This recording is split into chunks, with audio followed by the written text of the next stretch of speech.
All right. So just go ahead and open up iTerm and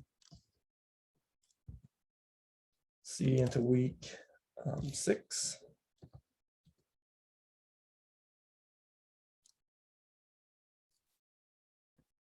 All right.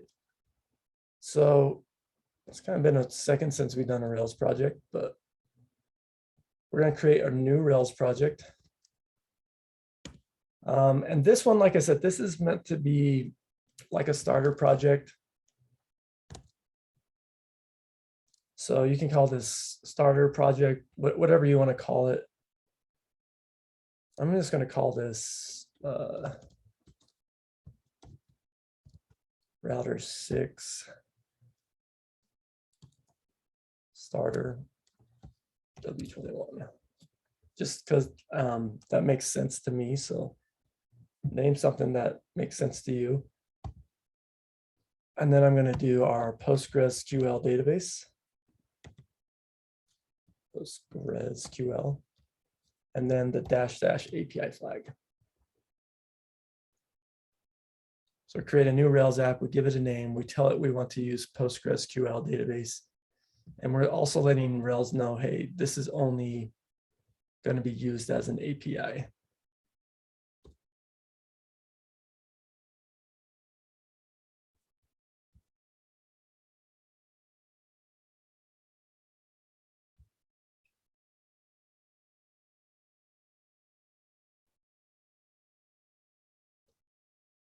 Okay, so I can go ahead and CD into that.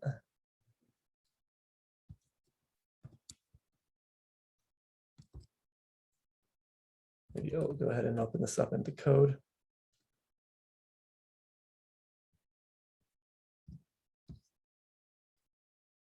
So yes, there are some common gems. So what I could maybe even do now is add some common gems. And I'll select these out, but gems you might want to use. So as you go along in your career development path, you might find some gems that you like to add, and you can just throw in here by default. One I like, of course, is Faker.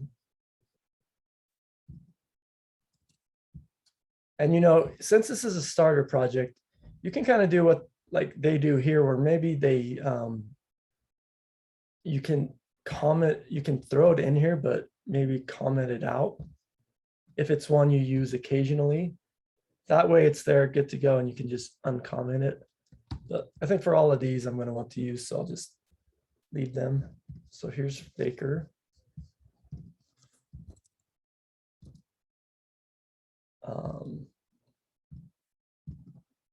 And the other one I'm going to do is just the PyRails in here, in the development test.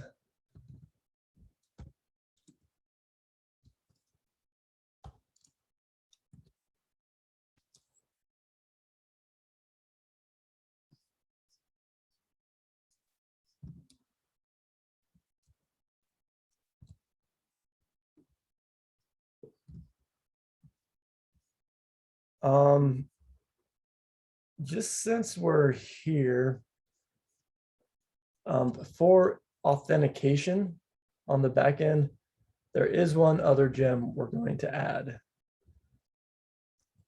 And that is the gem device token.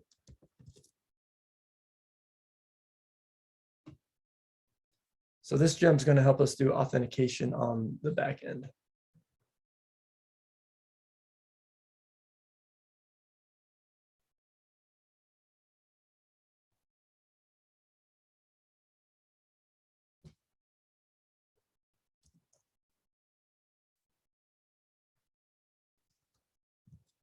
Let's do this. I'm going to do, never mind.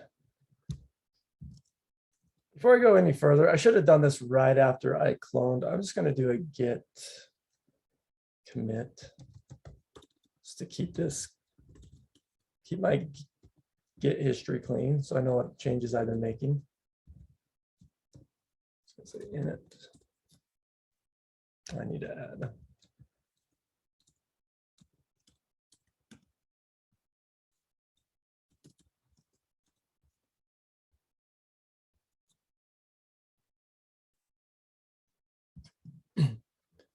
Cool. So 3 gems I added: Faker, device token. I did device token at the root level, and then this pry-rels I did in my development and test environment.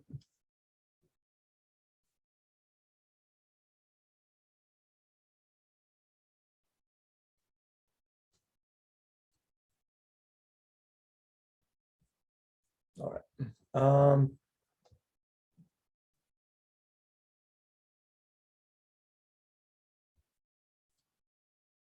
Let me just double check something. This should actually be gem device token auth.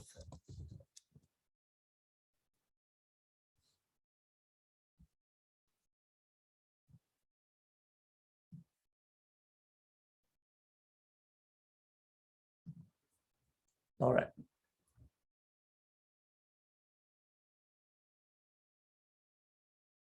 So let's just kind of continue with the backend. So, and kind of talk about authentication with the backend. So what we're going to do is, so we've added this gem device token auth. This is going to help, do the authentication stuff on the backend. So now that I'm here and I've added those gems, I can run bundle.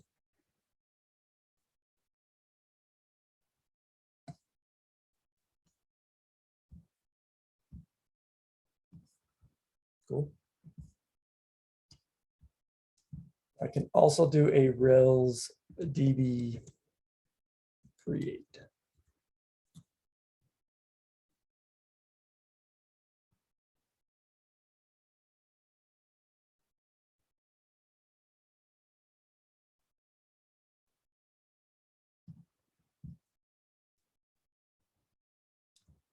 And then I'm going to run this command.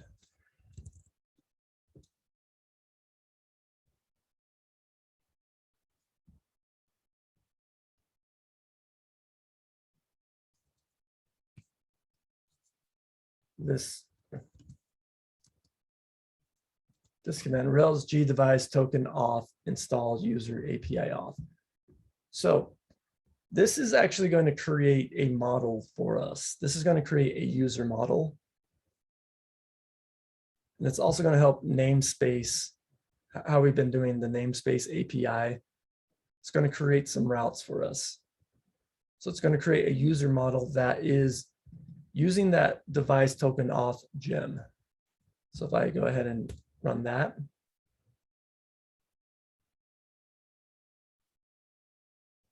See how in our models, we have a user.rb file. We have a migration file.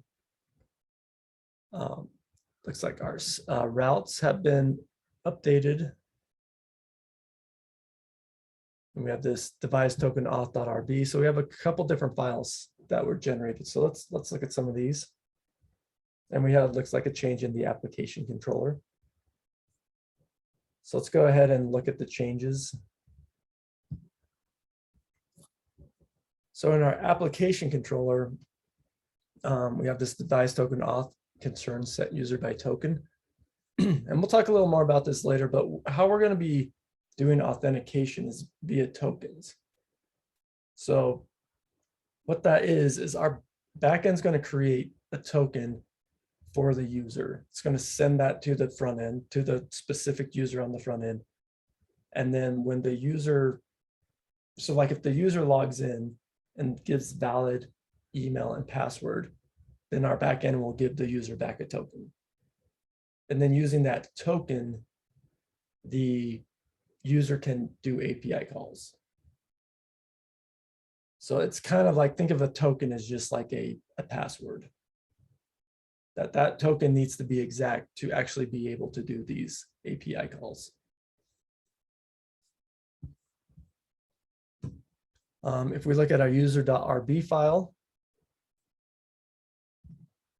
Looks like we have a little more than just, our active record, extending active record.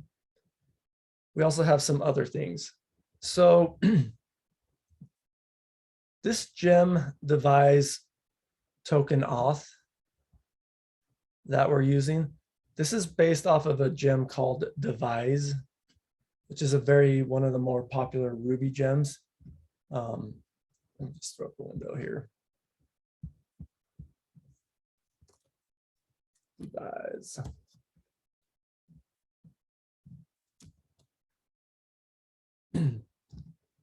Now, if you're just doing a, bare bones Rails project, and you're doing authentication, you'd just probably be using devise. So, but the device, but we're using Rails as an API, so we're using tokens. So it's kind of built off of this library, but we can kind of look at what some of these things are. If we go back to the user model, like database authenticatable, this just stores a password in the database, and it's going to hash it first. We'll maybe see if we can look at what that is. Does anyone know what that is? If you hash something,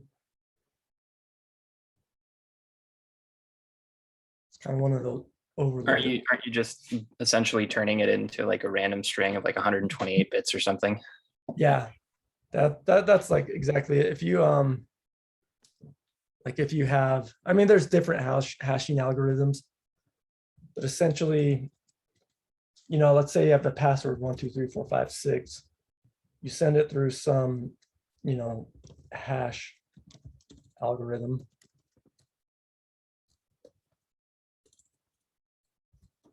And you get like back, I don't know. It's going to be looks random, but it's really not random, because anytime you send 1234556 through the hash algorithm, you'll always get back this same string.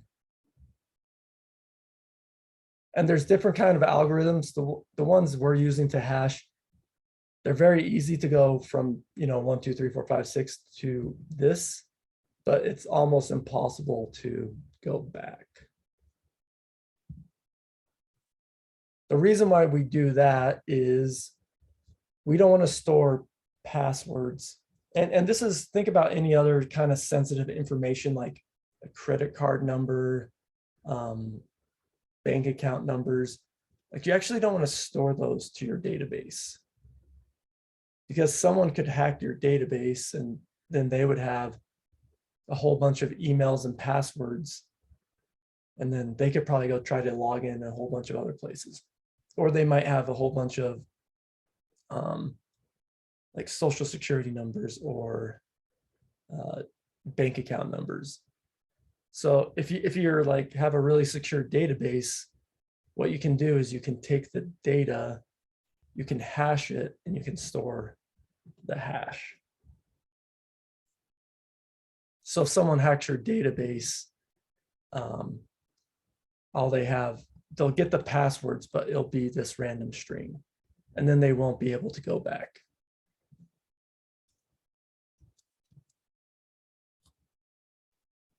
Except sometimes they can go back. And this is one way they can go back. So if someone has the hash password, one way they can go back is they can go through a whole bunch of common passwords and some common algorithms and see if they can match the hash. So they kind of like reverse engineer it. And then if they get a hit, they'll be like, oh wait, I have this ASD, their password must be 1234556. This is another reason people like it. They'll tell you don't use stupid passwords, because it can potentially break the security of like this not being able to go backwards. But anyway, that's what we're going to do. So devise is going to do this for us. It's going to hash it and store the password in the database. Omni-authable. We're not going to do this, but Omni-auth this is like the ability to like, and we've all seen this, like sign in via Google or sign in via Facebook or GitHub or whatever. That's Omni-auth. Confirmable, that's like sends an email confirmation instruction and verifies whether account is already confirmed. Recoverable, a way to reset the user password and, send the reset instructions. Registerable, that's like you're able to sign up for a new account. So it's kind of that sign up process. Rememberable, let's see, do they have a rememberable in their users? Yeah, they do. It's weird because we're going to be using tokens, but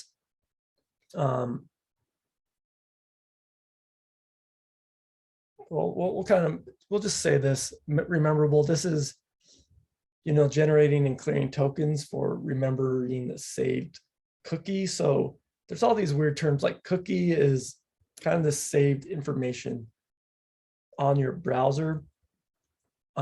This is more dealing with sessions, because devise, just the bare bones Rails project, like if you're just using not straight up Rails project and you're using devise, it's going to be using what's called a session instead of a token. But this just is basically saying, you're able to remember stuff about the user.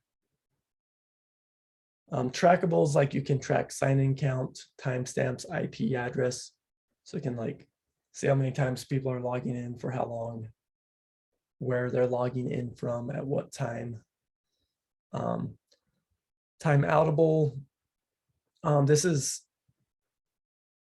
once again, this is with sessions, but we can do something similar with a token. It's kind of like, if you're on a banking website and you haven't been active for about 5 minutes, they might kick you out, like log you out automatically. That kind of thing. Validatable provides validation of email and passwords. So if you want to validate that. Lockable, if you want to, lock an account after they are trying to log in after X amount of times. So devise, like I said, if we weren't using React and like separating these two, we would definitely be using devise. Devise token auth is just built off of devise. So.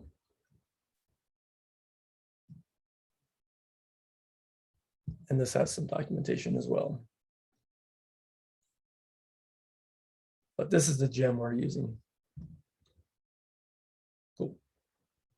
So like when we have this user, we're kind of getting some of this stuff. We're not going to do much with it, but we can authenticate with our database. We can register, we can validate if we want to, and we could recover. We could also comment out some of these things if we wanted to do that. But we need to add one thing inside of this user model. We need to do this extends devise models.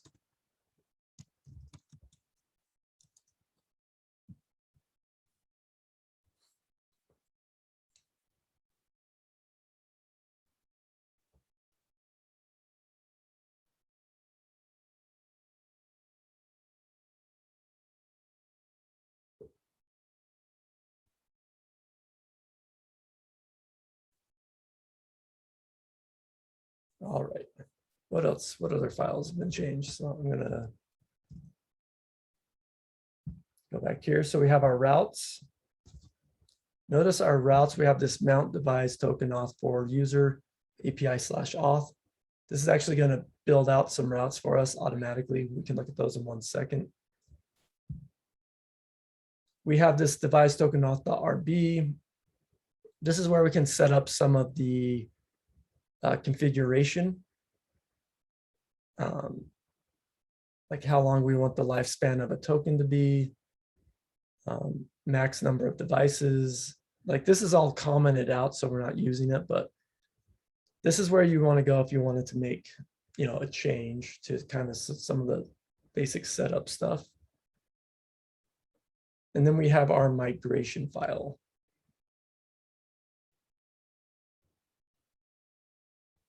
So there's quite a bit of things on here, and we'll run our migration so it's a little easier to read, but this is essentially what we have, our user model. So we have a user model, it's just a table.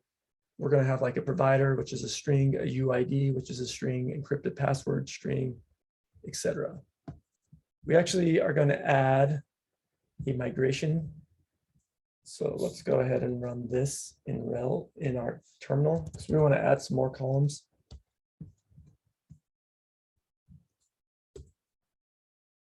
So we're going to add trackable to users. Oh, I don't think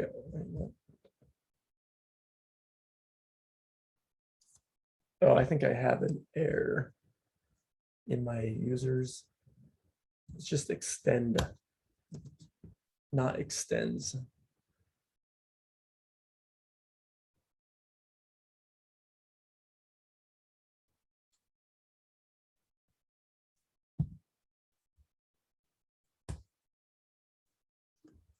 We can run that migration. There we go. And then inside of here, inside of that migration we just created. So I go to my migration folder, just that recently one I created. Where this change function is, I'll select this out. This is what we're going to add. So just replace the change function with that in Slack.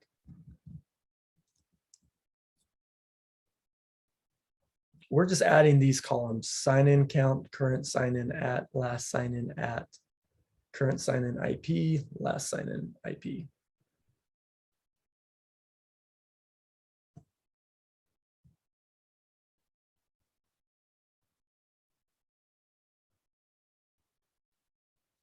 And then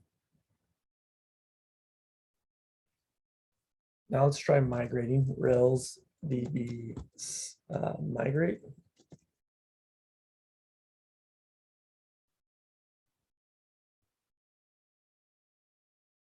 Look at my, and then after that, if I look at my schema, here is my user. So there's a lot of keys on this table. So we're for now, we're not going to do much with this, but if we look, we can see like there's some things that can't be null, like the provider and UID. These are going to be actually generated for us.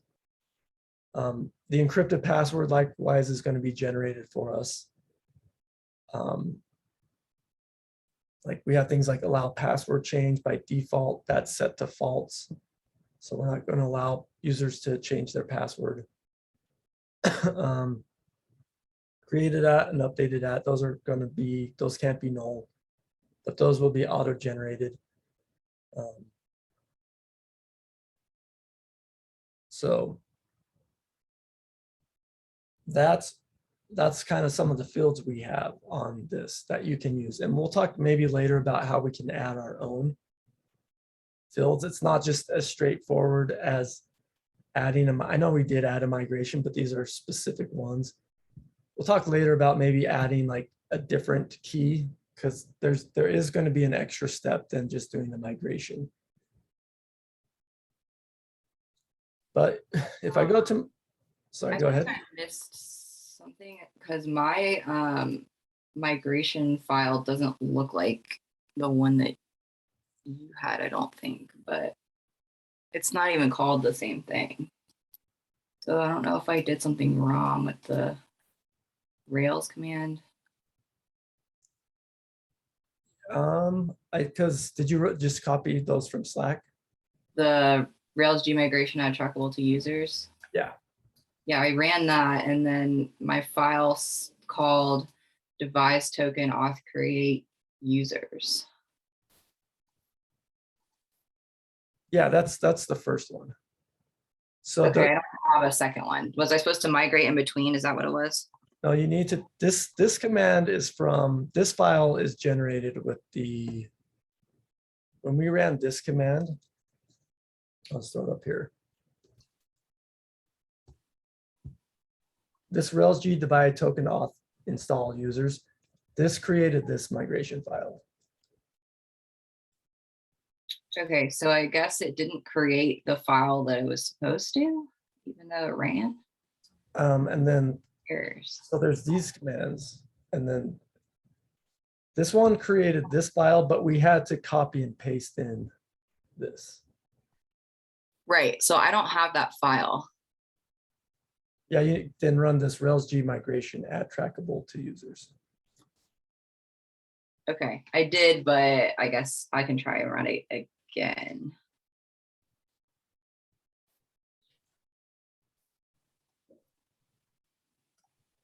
Because yeah, you should have two migration files. This one creates the users, and this one's just adding a couple columns to the users.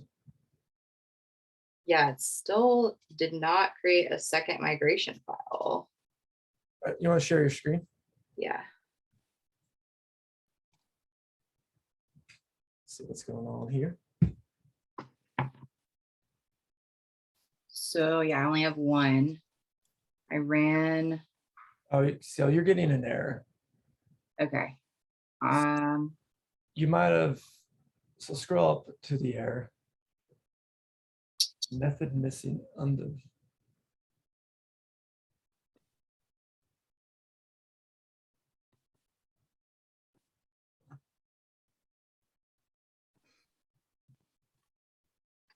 Let's see.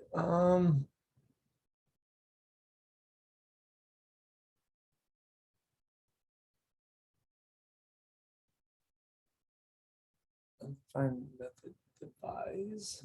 Let's look at your, what generated that file. So this, first of all, this is like, this file is unsaved. Which, go ahead and save this device token auth create users file.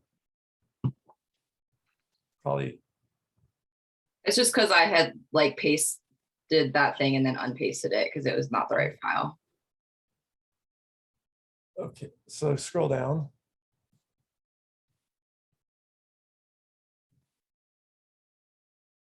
Yeah, I think you screwed up this file. Wait, no, maybe not. Maybe not. Add email. Okay, no, that looks good. I didn't take anything out of it. I pasted stuff at the top. There might be an extra line or something, but Yeah, you should have not pasted anything inside of here. What? yeah, I think I was just wondering if I was looking at the right file or not, but then I unpasted it. So it's the same. Okay, so this is cool. So let's go now look at your user model. User.rb. Okay, yeah, for this one, okay, here it is. This one you need to throw in just like line 4. Go ahead and like say like extend devise capital D devise colon models capital M. Sweet. Now save that and try to run that migration again. Did I miss a step or was that just something that I specifically had to do? Yeah, that's an extra step we need to do. Cool. So now, yeah, that fixed that error. So now you can. So now I paste that. Okay. Yeah. Gotcha. Yeah. Sweet. The next thing we want to do is just kind of test this out. So I'm going to go into my seeds file and just create a user. So we have a user model .create, and all we need to create a user, we can give it an email. That's that test.com. and then a password. Now the password has to be, there are validations. The password has to be at least 6 characters. And I'm pretty sure the email has to like, it doesn't have to be a valid email, but it has to look like a valid email. Let me just double check on that. Let's do a little test. Let's do U1 equals this. Just to kind of show you 2 equals that.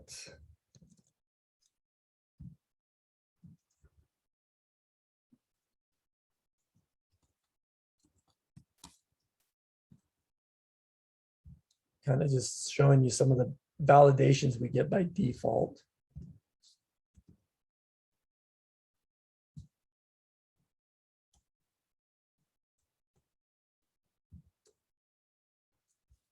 U4 equals, let's do another one.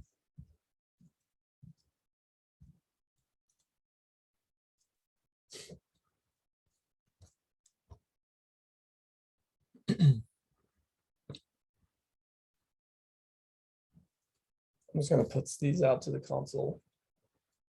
U1, U2.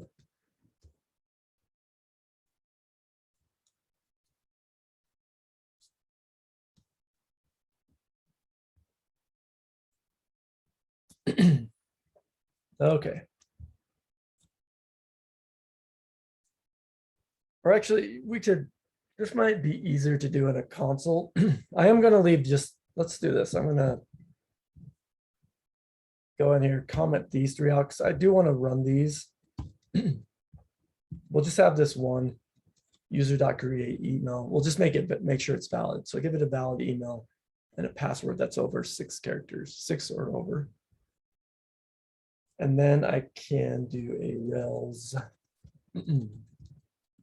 db seed. Cool. So then I can go ahead and step into my console. And I can see that was successfully created because when I get that, when I puts out that user, it has an ID. But just to kind of see what's, just do a little playing around. So if I come in here and do like a user.all, I do have that one user from my seats file. So I'm just going to copy this again. Let's just run this command because I know this works, right? Let's go ahead and create that. Now that did not save because it does not have an ID. Errors. So we can get these errors, full errors.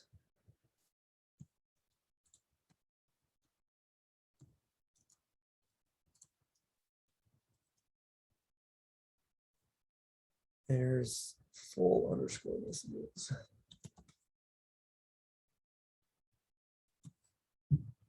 So here's just, we're just kind of looking at some of the errors that you might see. So one of the ones is email has already been taken. So by default, we're getting this validation.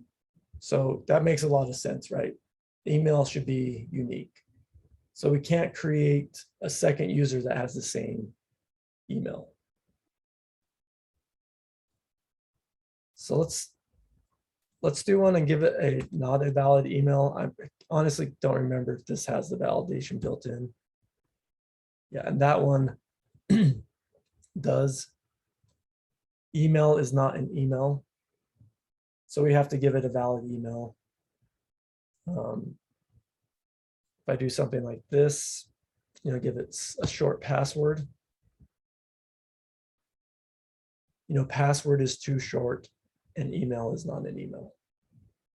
So just as you're creating users, and even though you didn't add the validations, just know there are going to be these validations. So emails have to be unique. They have to be emails.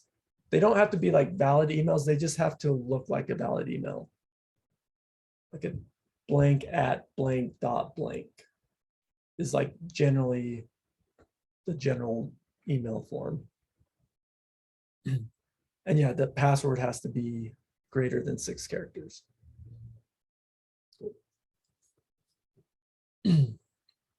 But as far as like the back end is concerned, as far as setup, we're more or less done. I mean, we're going to get more into it, but as far as like this is like setup is complete. And just let me show you one other thing with the back end that is kind of just done. Rails. Yes, I'm going to start up my server.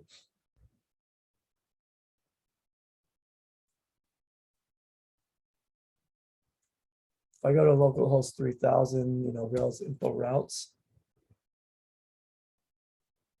We have a lot of routes set up for our auth. There's, you know, quite a bit. There's like, I don't know, 20 routes.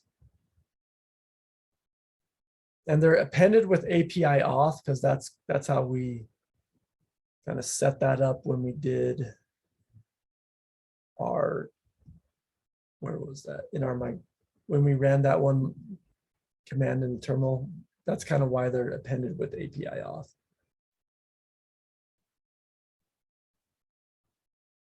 Cool. So I'm going to do a git add. I don't know if it's part of the authentication, but I got a blocked host error. Yeah, do you want to share your screen? That sounds weird.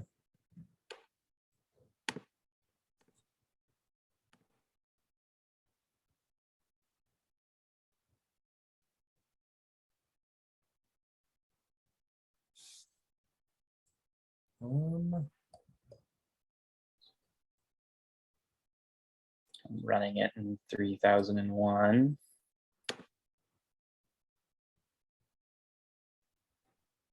See if it allows. See if it does. That allows you.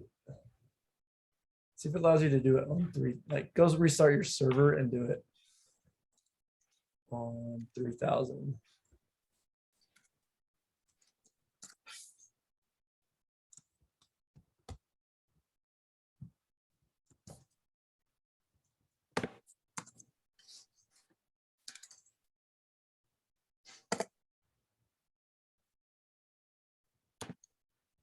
Nope. Blocked host.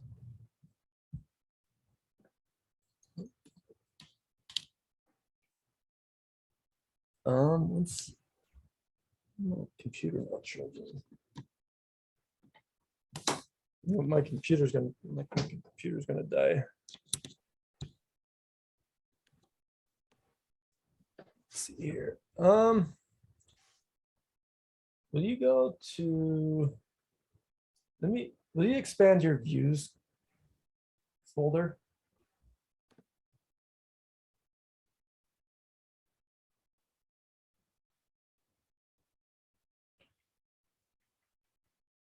Will you go to your application controller?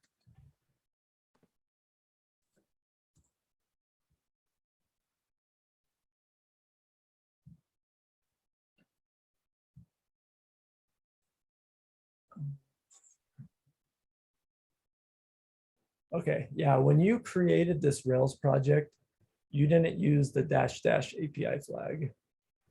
Ah. So you're gonna have to start over. Okay, I didn't know you appended everything with API. Just when you do the Rails new project name -d PostgreSQL, then that little flag -- API. That sets up some stuff. I need to like, will you give me 1 second? My computer's not charging.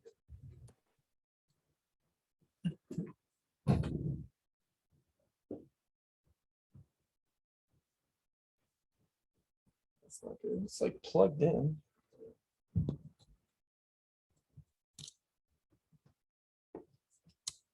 Wait, was that charging? Okay, it is charging. Never mind. Sweet. So yeah, sorry. You're that you'll need to kind of reset up. So, because you'll definitely run into some other issues. I wonder, let's try one thing though first. Don't know. Go, will you share your screen again? Oh, I already RMRF'd that project. Oh, you did? Okay. Yeah. We could have maybe tried to get it working, but sweet. So with that, that's pretty much the back end setup. So what I'm going to do now, and then we'll take a little break. I'm just going to set up a repository for this. And this is something you're going to do. James, do you want to share your screen? Yeah, thank you. I'll share my screen again.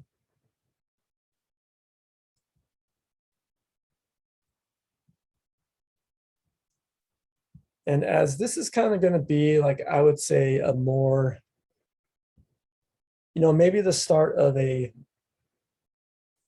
maybe a repo that you might want to showcase as far as like, a job interview or type deal. Because one of the things, if you're like a junior developer and you don't have work experience, which none of you will have work, or I don't know if you will, but have work experience in like software, like company where you can say like, oh, I worked on this project or that project at this company. What you can do is kind of like a filler is you can show them some of your own projects that you've worked on. Like they might want to know, like see some of like the bigger projects that you've worked on. And how you could do that is via GitHub. Like here's my GitHub handle, and here's a couple of repositories that I feel like, or projects that I feel like really showcase what I've done. So I'm going to call this starter W21 router 6. You can name this whatever. And you don't have to do this now. This is going to be part of your homework. So I'm going to create this. And add this remote, push origin master. Now, I think I've briefly talked about this, but when you upload something to GitHub, there, and you've seen this in repositories now, how they have a readme.md that shows in your GitHub. And that is actually this file right here, this readme. So this is how you can update this readme file, is just by updating the readme file in your project. So if you have a readme.md at the root level of your repo and push it up to GitHub, it's going to show it here. And then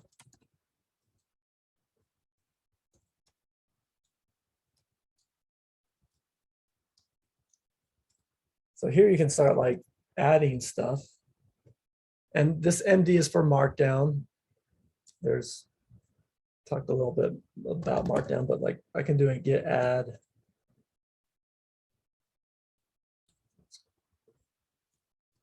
README.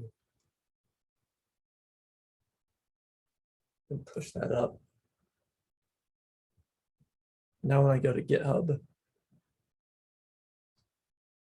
this is like the README section. And since this is going to be a starter project, what's going to be maybe something we want here is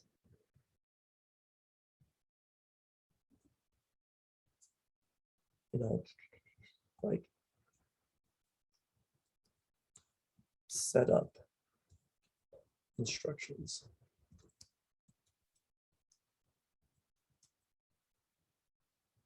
We could also have like a brief description.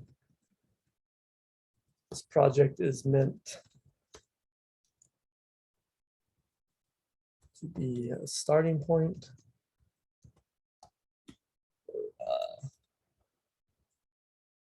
Homework / projects. And you could say like it is a, Rails 6 API app.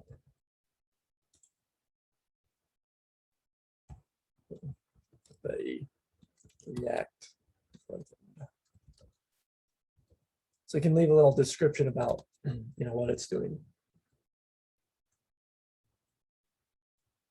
You might even like add some like libraries it uses.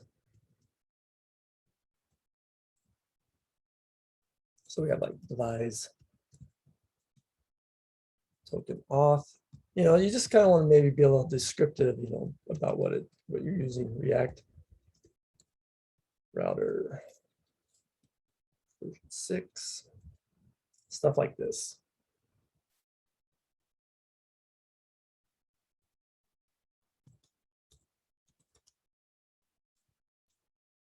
I might throw this. I'm not with the setup instructions before the libraries, but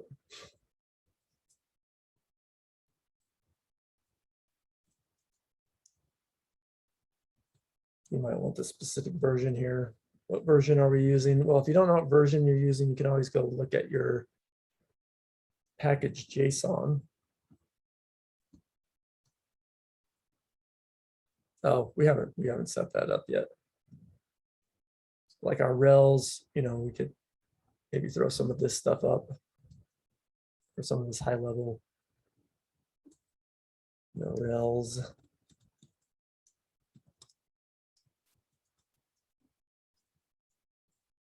I believe we're using 6. Let's say 6.14.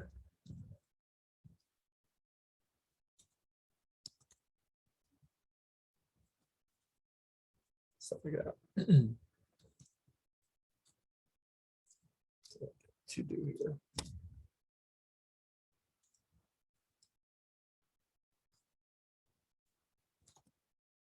So I can commit this.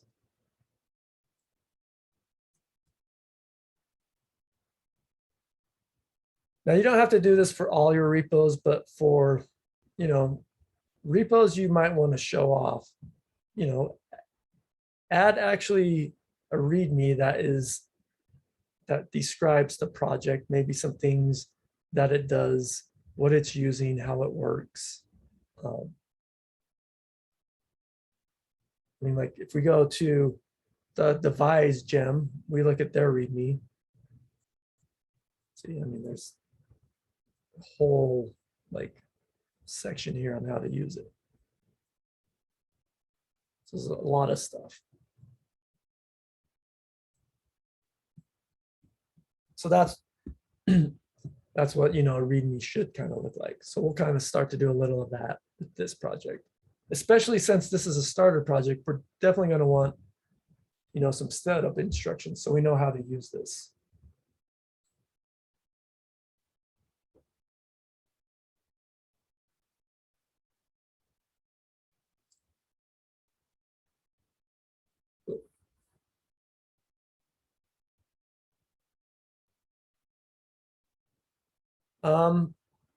Yeah, I think let's take a little break right here. I think this is a good stopping point since we are, well, before we do, let's just run one command because it's going to take forever, or not really, but just go ahead and do your yarn create React app client. And then you can take a break and come back at 10:35.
James, were you still there?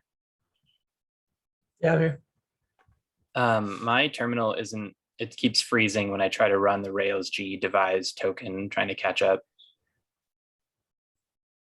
It's freezing. Is it? Like it never starts the process. You want to share your screen so I can see what you do.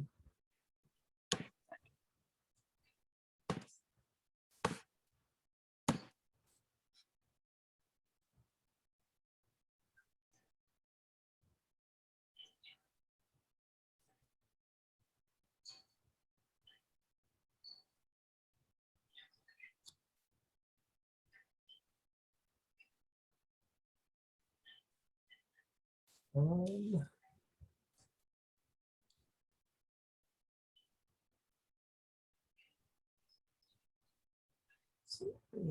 so hit Control C.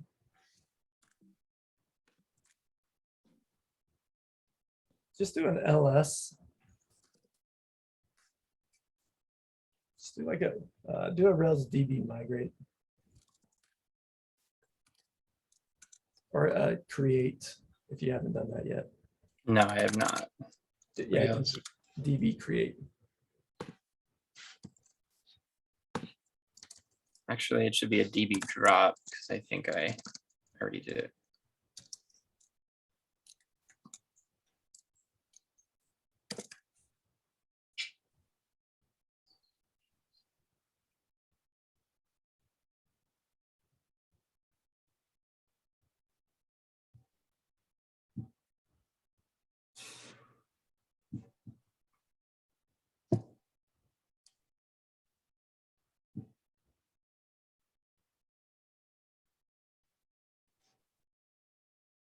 That doesn't seem to be working either.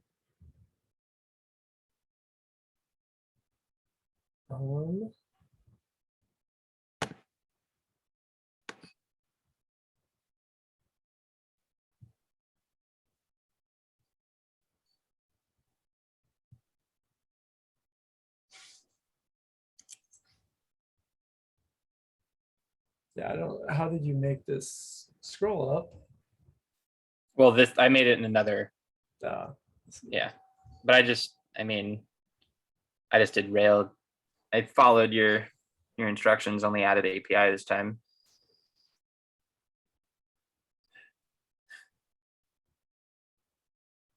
try it one more time. I just try making it again.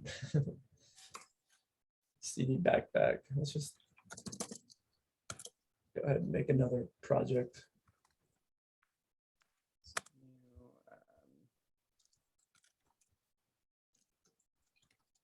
Actually, starter project 1. Postgres. Was it -D? Yeah, -D. PostgreSQL. SQL. Oh.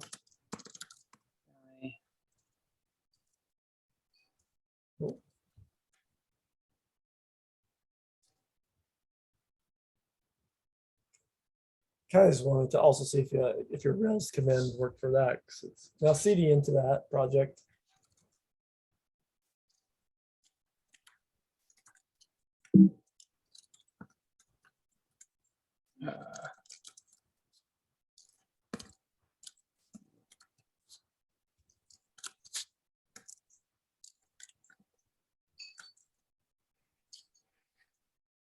Then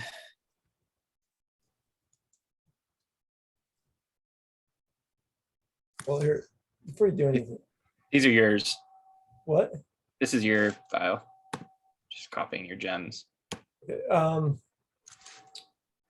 yeah, I don't know if I don't do that.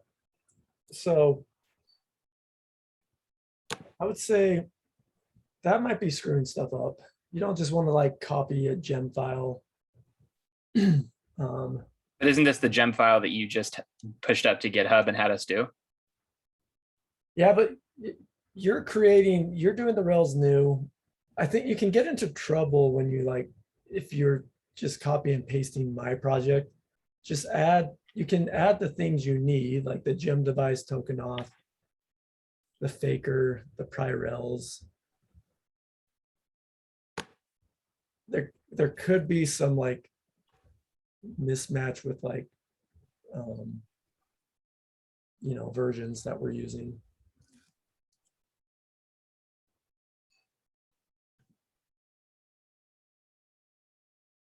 Actually, this is not the old one.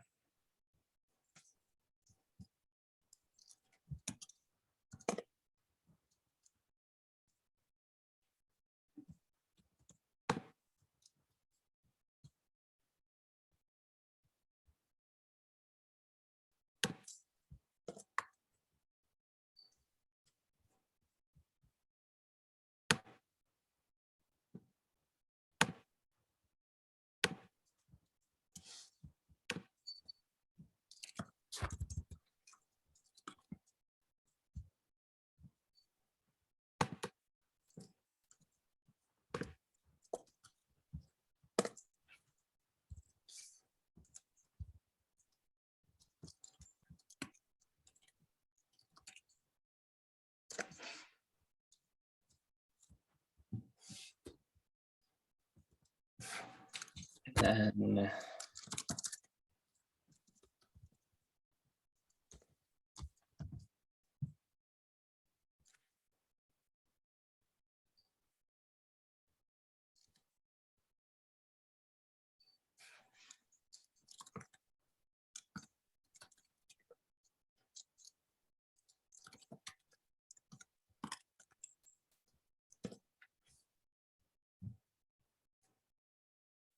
okay, I think I can probably go from here. Cool. That might have done it. I don't know if there's like had something mismatched, but yeah, let me know if you have any other issues with that.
And then where did the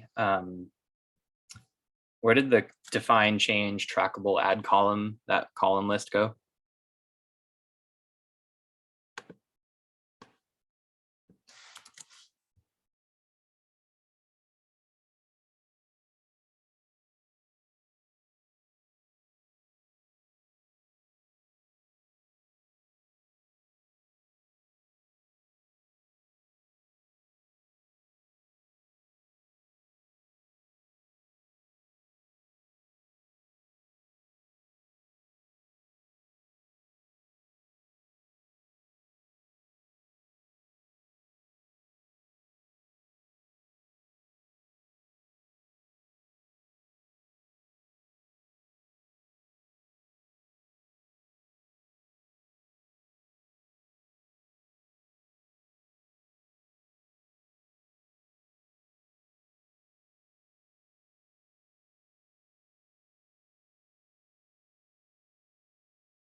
Sorry, Dennis, I was on mute when I said that. That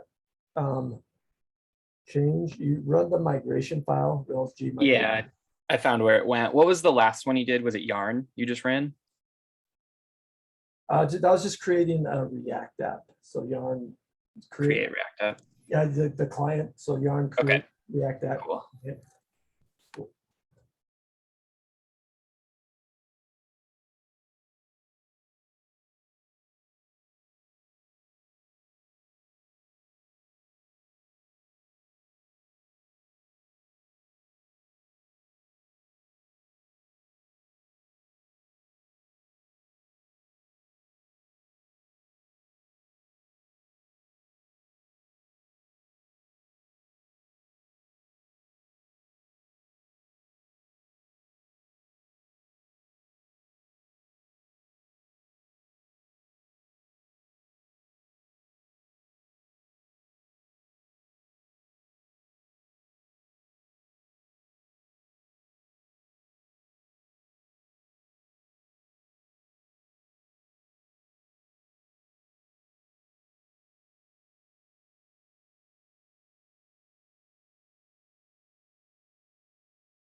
All right. I think I said 10:35, so I guess we can get started.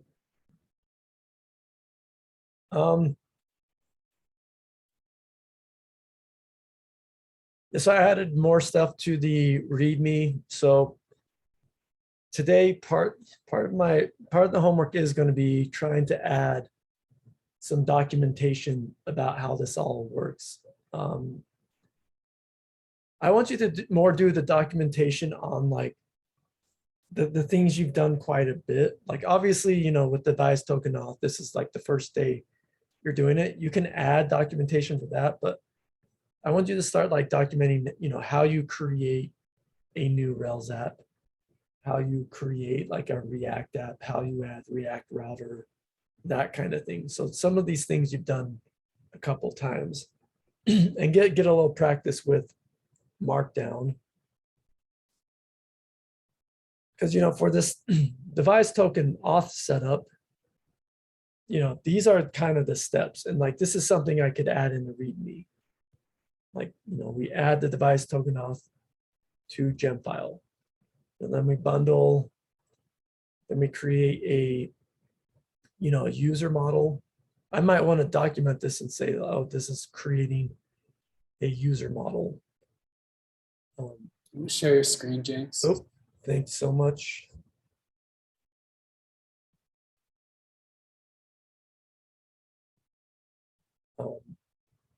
Then, you know, I might want to say like, oh, I got to add this to divide, you know, to the user class, this extend device models. And then we need to create a migration file, you know, to add trackable columns to our users table. So that's what we're doing here. And then we migrate. I mean, I think essentially as far as like the basic steps of what we need to do to get the device token auth set up, this is it.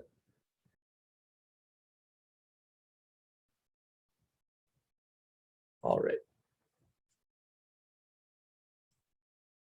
But that is, that's that. It's just more like, because part of your job is going to be, you know, documenting things. Like this is how this works. This is how to use it.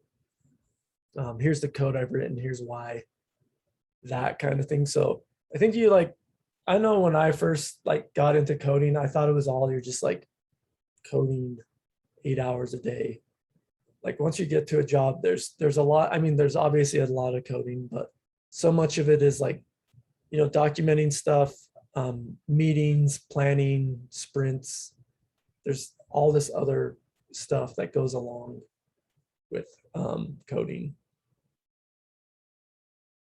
And I think this is also, as I've always been saying, this is, I think is going to be a good way for you to kind of review what you've learned.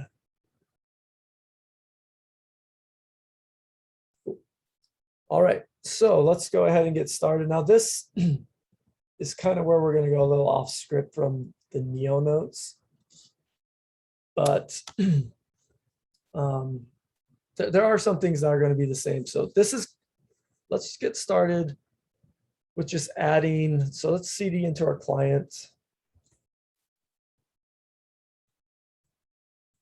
I'm actually going to split two panes here. I want one that's in my client and one that's in my Rails project. Let's just think about some gems that we, or some JavaScript packages that we're probably going to want. So I'm going to definitely want Axios for now.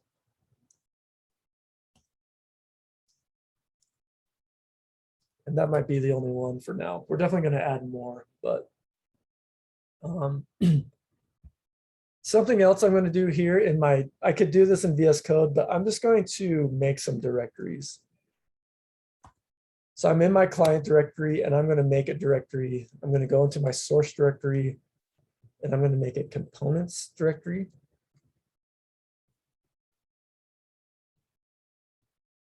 I'm going to make a providers directory. I'm going to make a pages directory.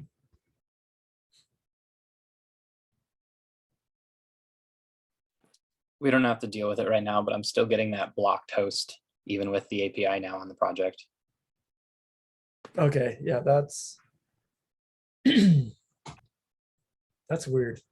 Yeah, let's, because I'm that might take a second for me to see what's going on there.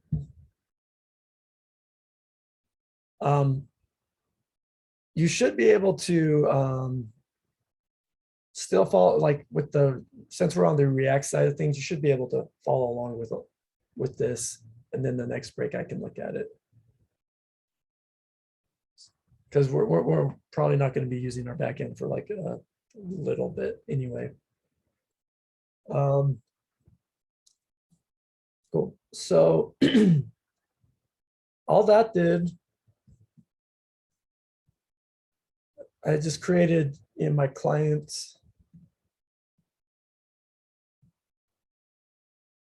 created these components, a component folder, a pages folder, and a providers folder. Could have done this in VS Code, but didn't do it. So what we're going to do here is, like we did yesterday, or actually, before we set up our provider, let's do a yarn add React router DOM.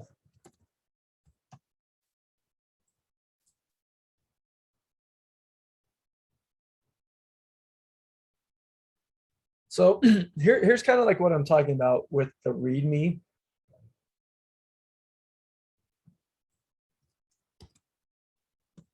You might have a section that's like React router setup. So with Markdown, these pounds are like headers. So this is a big header. That's a little smaller. That's a little smaller. So I can kind of do like a small header, React router setup. If I do 3 backticks, that's going to give me code styling. I can actually write in a language. Like if I want that to syntax highlight JavaScript, that will be JavaScript. If I want to do Ruby, that'll give me Ruby. That's how I was getting that styling above. This is just a terminal, so I don't need to write anything. So this can be a yarn add React router DOM. And I might have a little message here like add React router DOM. That's describing what it's doing. Or like install.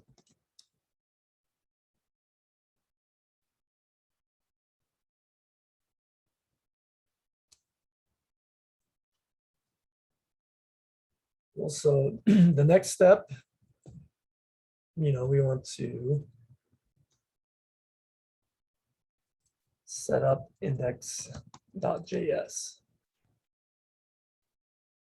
So in our index.js, it's going to wrap this in a browser router.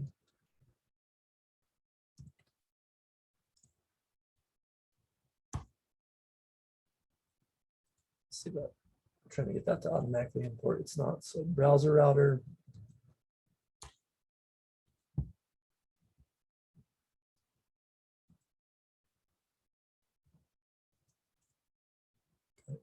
Import browser router.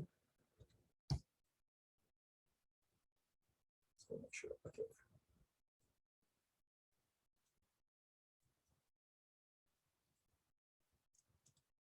From React Router DOM. And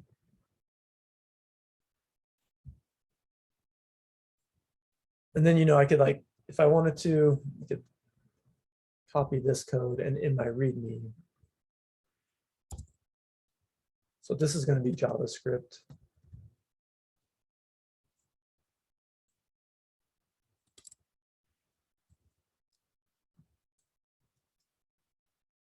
And see how it's here it's highlighting it.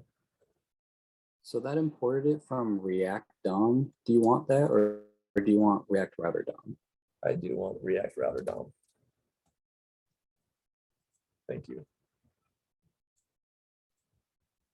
So I should go change that, back in my actual code, React Router DOM.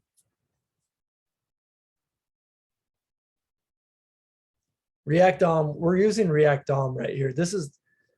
React DOM is the thing we use this once, but it's a pretty big component. It actually is what's rendering our React stuff to the DOM.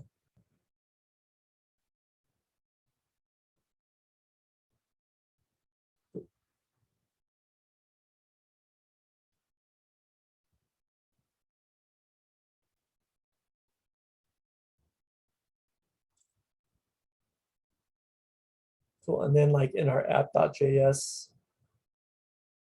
so in our pages, we could maybe create a couple components, like a home.js. Let's do a new file.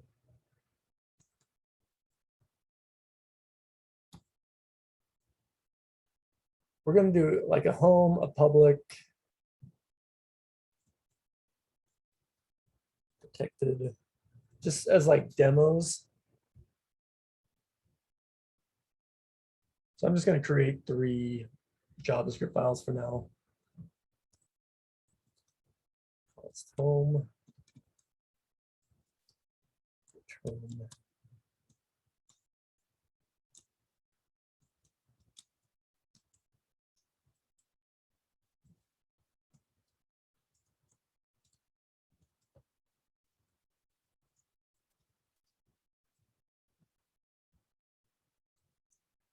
Let's throw this in here.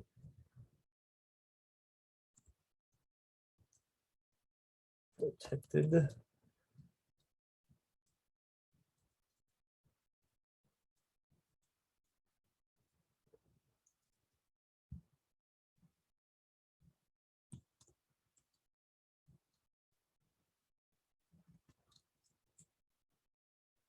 Okay.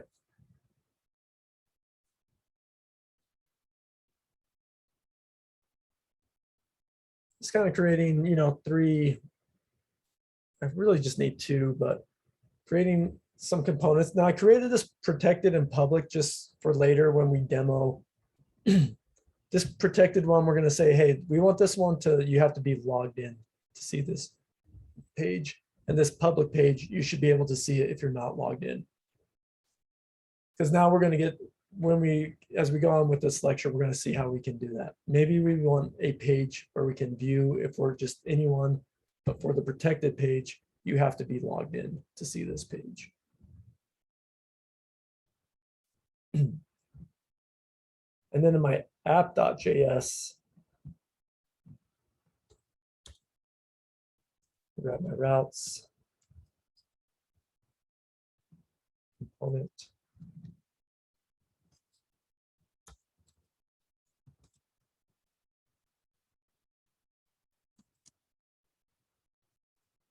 It's going to be path. Let's do it slash element. And then I grab my components. So let's do the home here. So make sure that this is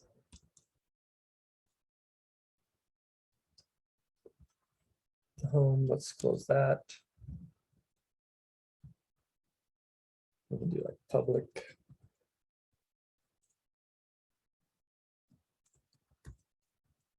Public. And protected.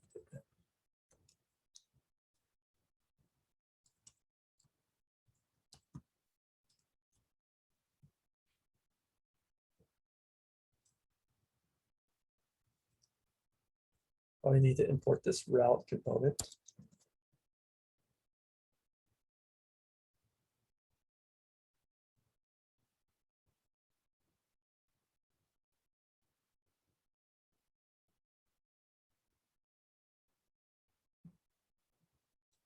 So now I can start up my React server.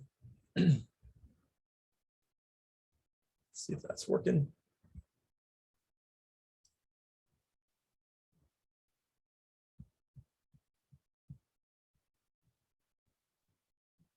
Yes, public's not, these are not defined. I probably forgot to import them.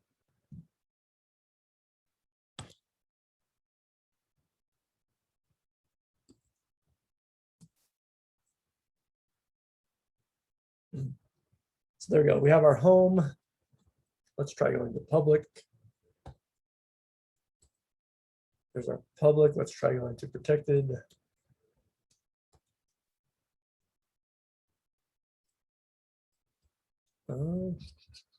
Protected. Should be working. It's not like I'm doing authentication. Did I spell that right? Protected.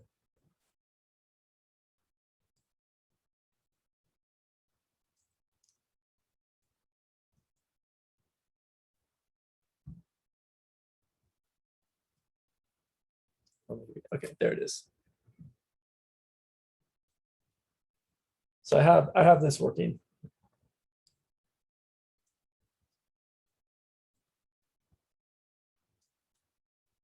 So then I could throw in like my app.js. Like maybe some of this file in my, and you know, if I was doing a README, I might just do something like this. I don't need to maybe throw in, maybe I'd throw in this import in it.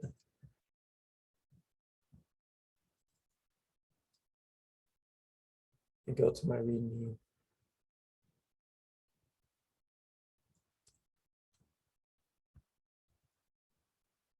Add routes.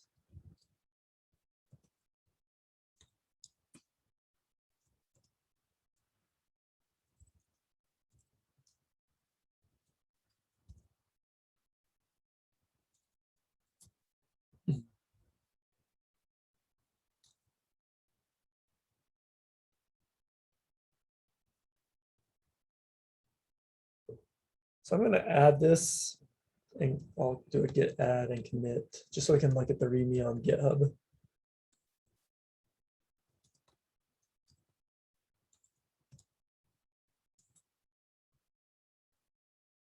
Let's do push.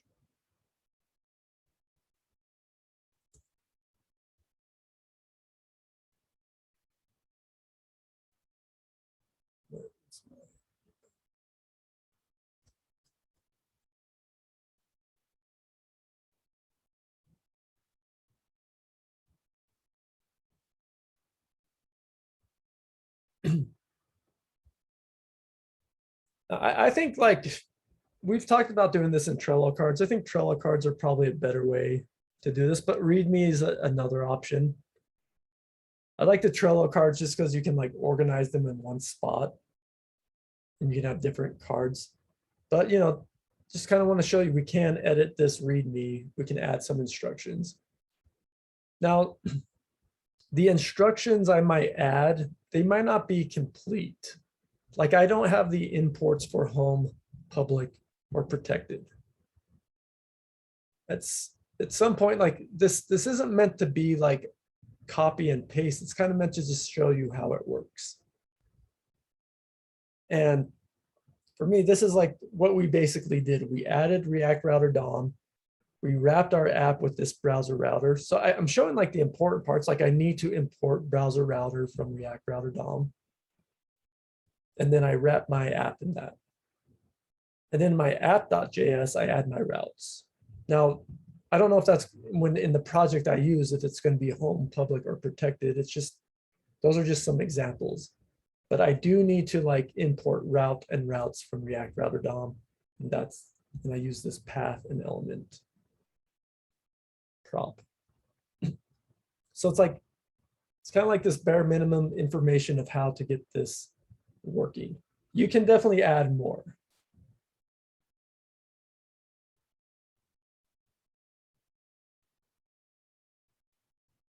I think by making it simple, like really adding React Router, just the basic of it is it's three steps.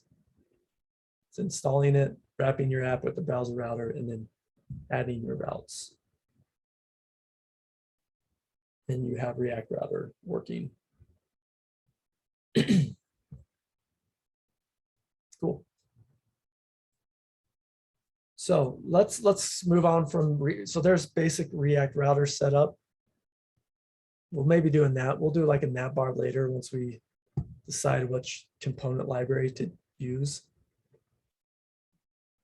But let's go through and let's do a little review of what we did yesterday and go ahead and create a provider.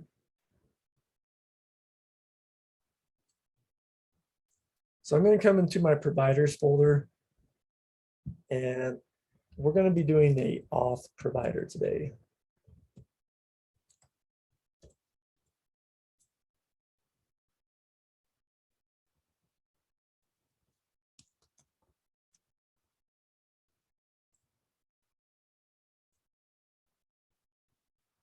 Auth React from React.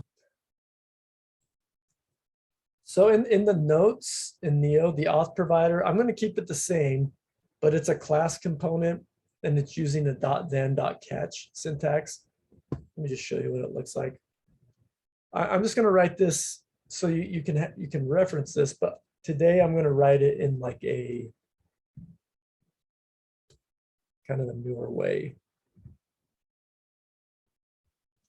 It's going to have the same functionality, but I'm just going to write it as a functional component instead of using the .then.catch syntax. We're going to use the async await syntax. But then you can reference this in the notes and compare and contrast because it will do the same thing. Cool. So let's go ahead and write this out.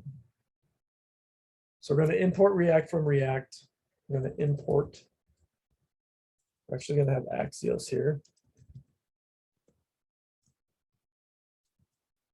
Okay. And then, so this is our provider. So we're going to first create a context. I'm going to call this auth context. React.create context. I'm going to export this.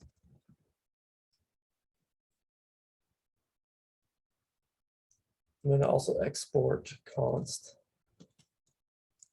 auth consumer. This is going to be our auth context.consumer.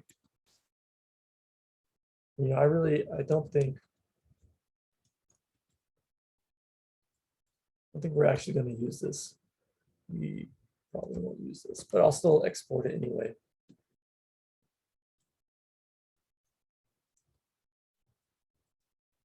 We're not going to use this because we're going to use the auth context and use context hook instead.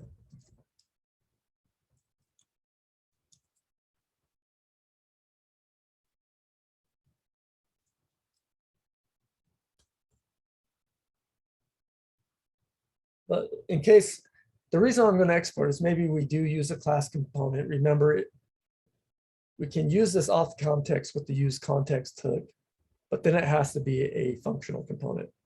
We have another way of doing it with the consumer if we have a class component. So I'll just export it anyway, so we can use it if we choose to. So let's go ahead and make my provider. So yesterday we showed you this as a class component, but it can be a functional component.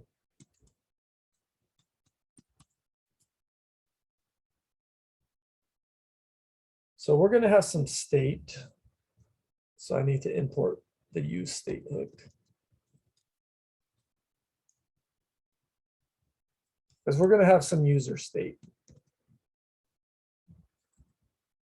So I'm going to grab my const user. I'm going to create a set user function. State. I'm actually going to set this to null.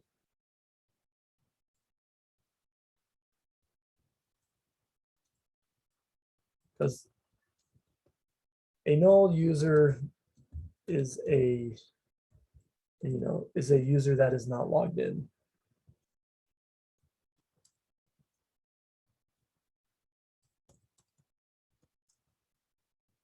So if our user is null, that's one way we can tell our user's not logged in.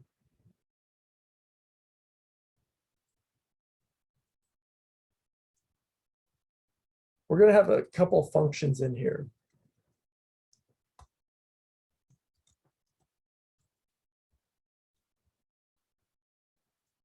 We're going to have a handle register function. This is going to be async because this is going to do,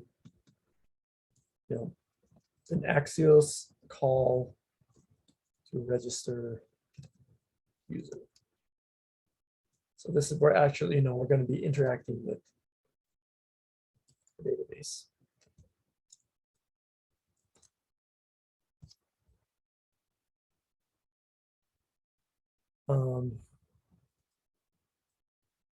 We're going to have a handle login function.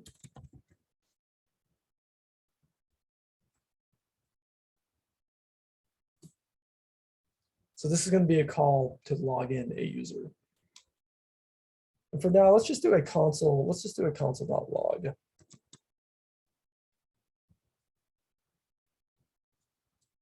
Handle register and console.log handle login. And then we'll do a const. Do one more of these. Handle logout.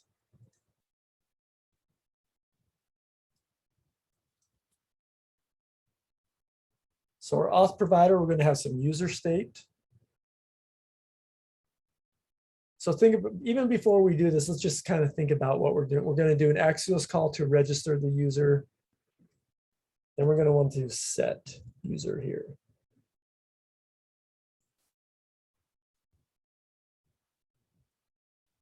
Likewise, if we log in, we're going to do an Axios call to log in the user to get authenticated, and then we're going to want to set the user. With our logout, we're going to do an Axios call to log out the user, and then we're going to set user to null here.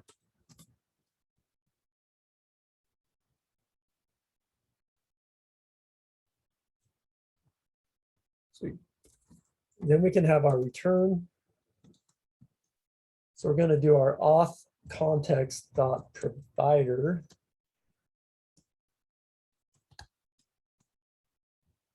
This is going to be props dot children. Now I need to, since I'm using props, I need to define it there. Remember, our provider gets a value.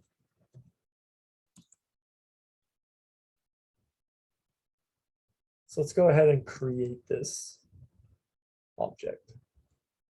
So I'm going to want to spread out over my user. So this is just an object. So remember, I can just spread out over the keys of my user and then I can add more. Let's do a handle register. Set that equal to my handle register function.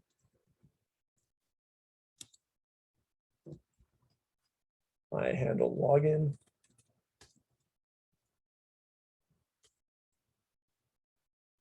I mean, since these names are the same, I don't need to duplicate them. I can just keep this cleaner. Handle login, handle accept. Let's see. Yeah, let's try this. Handle logout.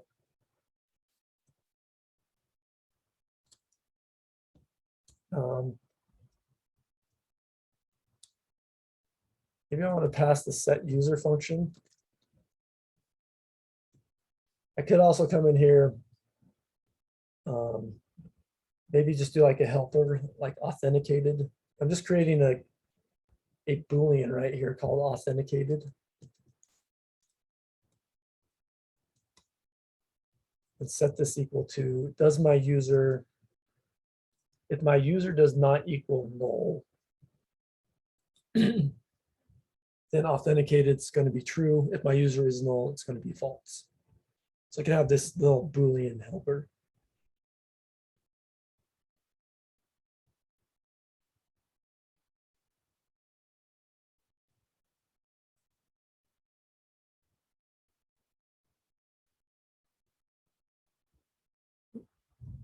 And then finally, I want to export default my auth provider.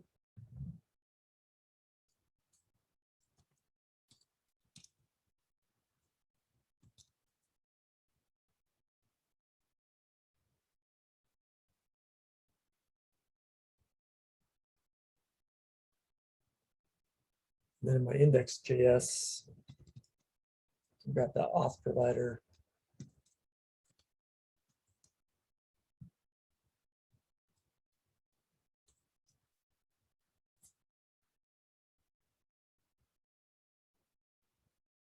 Wrap my app in that.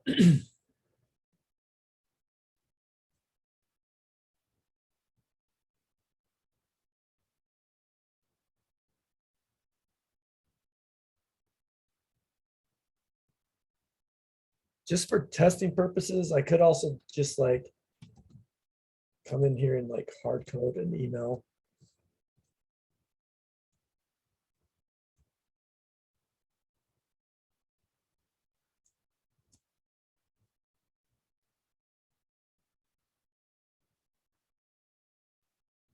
I do want to switch that back to null though. But I can come check out my app. I can inspect. I can look at my tools. Go to my auth provider.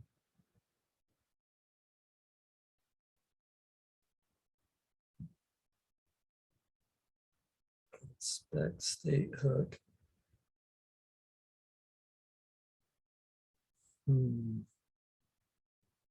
It's not giving me the rest.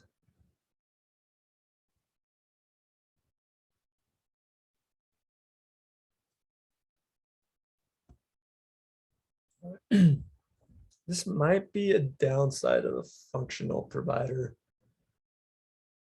It's showing me my email state, but why is it not showing me like this authenticated value?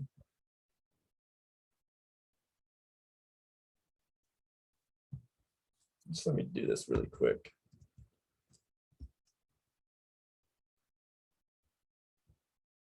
I'm gonna try one thing.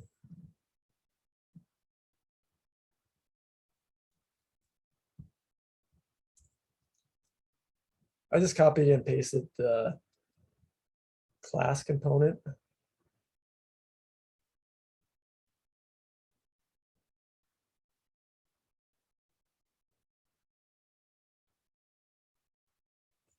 And export default auth provider was not found.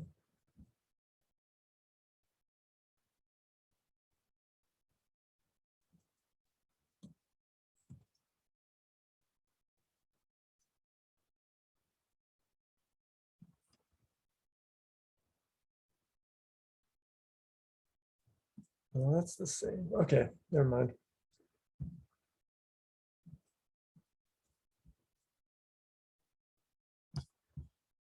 Still a little confused why I'm not seeing in my state. I'm an auth provider. I wanted to see like that authenticated. See my email. I'm doing wrong.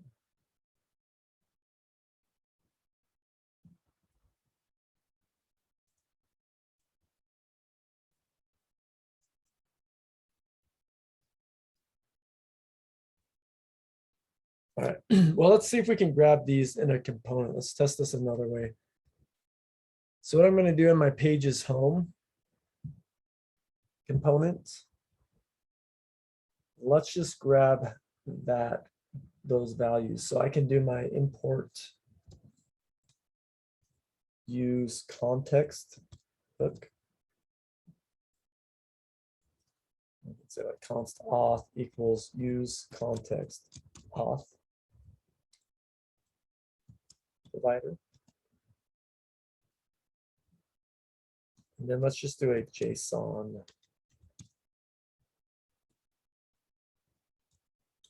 Stringify auth.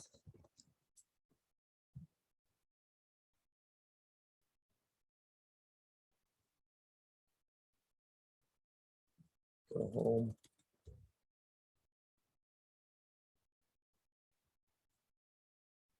Change it. Oh, sorry, I need to get auth context. Wrong one, auth context.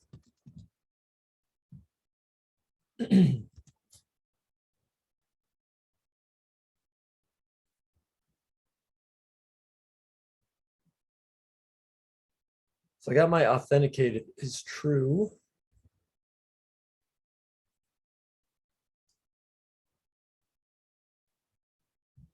I should be able to do like auth dot, just call this right, handle login.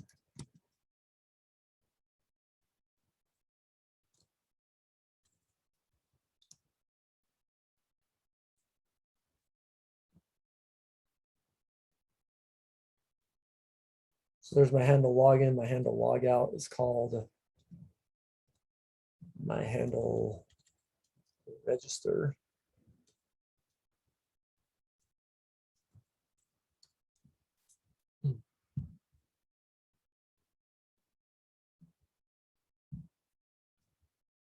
So those functions are getting called.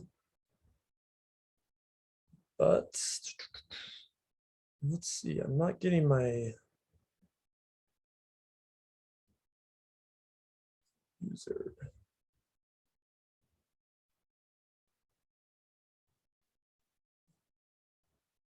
Let me see this email user dot email.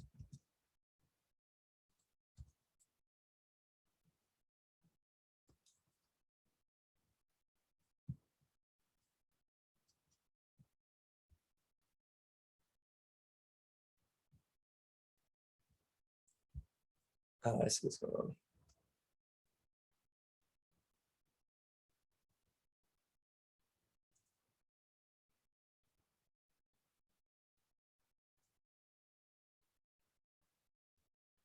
What is going on here? Let's do this. Let's set my user. Let's set this equal to null. And then inside of here in my handle login, let's do set user, and let's just hard code it right now. Email is, some email.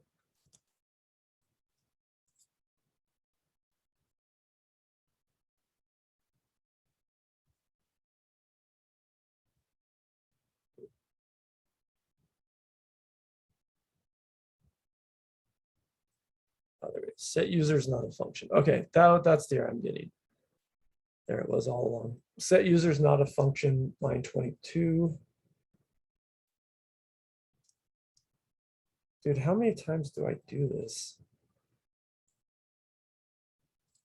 I forgot to do the curly, I did the curly brackets instead of the square brackets. There we go. Oh my gosh.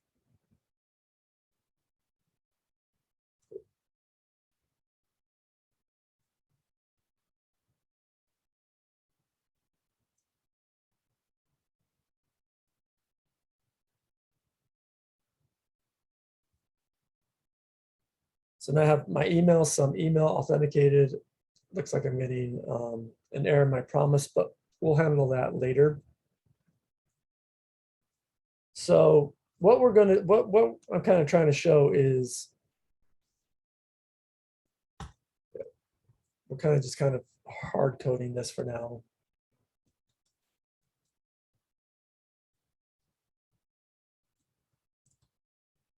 Let's click auth dot and the login.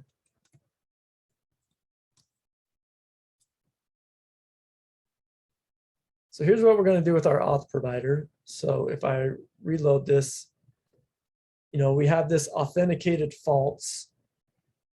So we're not authenticated. We're going to log in. That's going to give us our user back, and then authenticated is going to be true. If we had a logout function,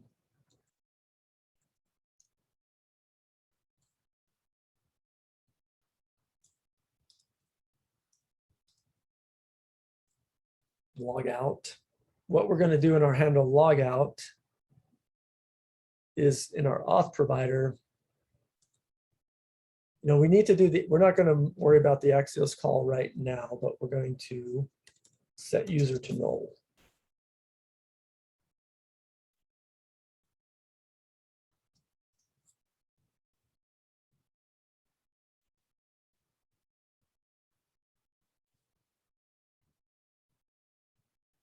So we can log in, and we're going to go do an Axios call to check the credentials, check the username, password. We'll get back the user if it's valid. Then we should be authenticated. And then if we click log out, that's going to do an Axios call to destroy the token, and then we'll be logged out.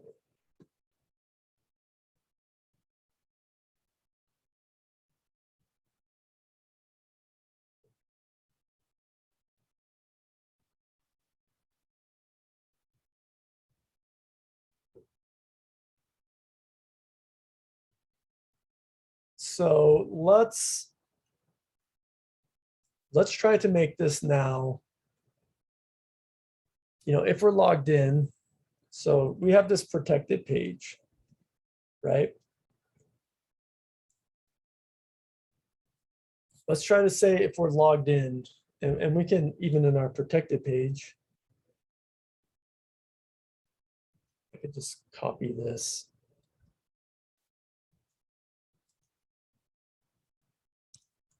Protected. Actually, let's just do a review. So I'm not copying and pasting too much. So in our protected page, once again, we now have this shared auth state. So if I want to use that, I do the use context, const auth equals use context, auth context.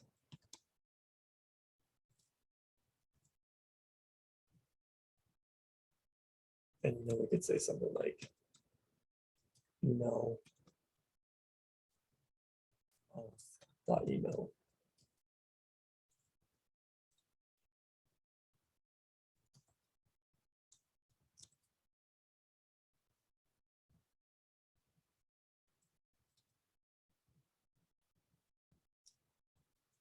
I'll just leave it like that. And then also I could do the authenticated.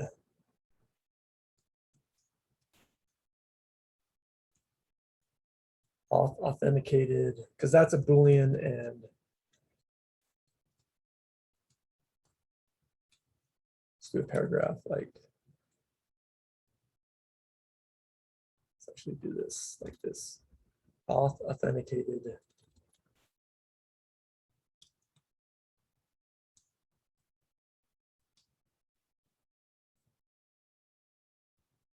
No, is logged in.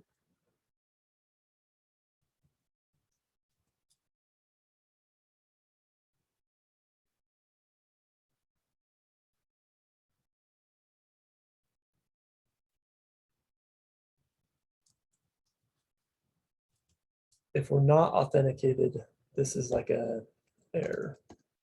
Should not see this.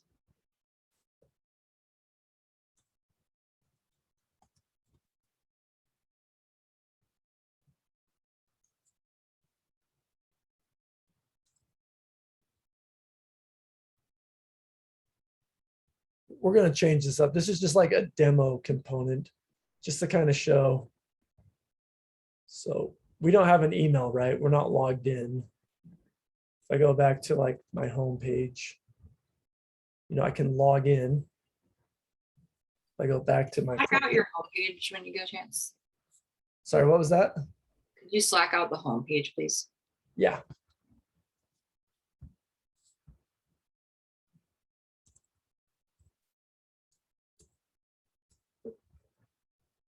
There's the home page. I go back home. So I'm going to log in. Oh, I need a, so I'm logged in right now. This is going to be one issue we're going to see. I go to protected. Wait, I thought I was logged in. Why am I not logged? Why don't I have my email anymore? If I go back home, it's not there now. You're reloading the page, so it's actually doing like a full re-render and resetting your user. Yeah. So I'm actually, yeah, I'm reloading my page. So that destroys it. So one way I could fix, or one way we're going to, and what we should have anyway, is maybe on our home page, we have like a navigate.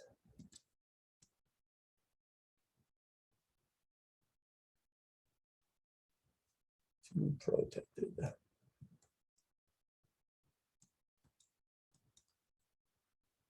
I'm going to throw my protected link right here.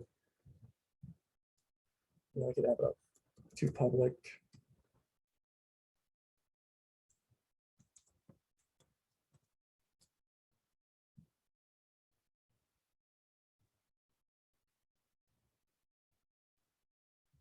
So if I go back on my public, let's. Oh, sorry, this is navigate will actually take you there. I want a link. Sorry, navigate is one that just like goes there. Link will create a link on the page. So I definitely don't want to navigate because I'm going to like click it. So I can go to, if I log in and then go to my protected page, I'm getting email. Why am I not getting my authenticated? I'm going to do this as well, my protected. Do a JSON.stringify auth.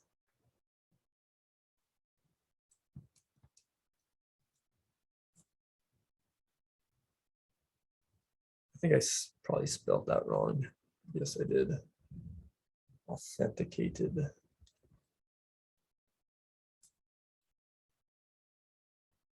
Let's go back. We're logged in. I go to my protected. There's my auth. Like some email is logged in. So we're logged in. And likewise, you know, if we log out and we go to our protected, you know, we should not be here.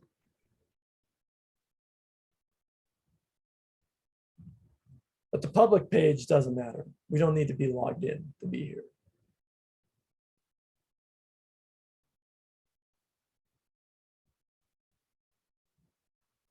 So let's do this. Let's first of all, I want to show you a new way we can do a nav bar. And this is a new React Router 6 feature. So maybe I want to come in and create like a layout. And I'm actually going to do this in my pages. I'm going to create like a layout component. And really for now, this layout, we're going to keep this kind of simple. It's just going to have, more or less like, it's going to be like a nav bar. So what I'm going to do here is just create a component layout.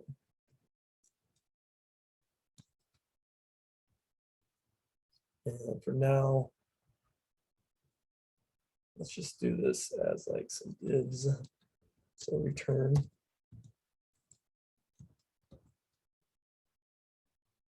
Then I'm going to grab my link component.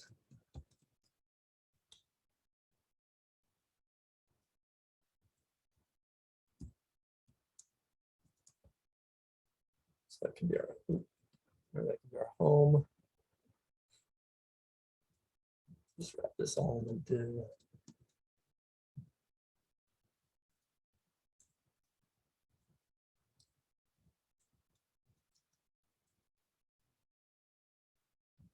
Be public.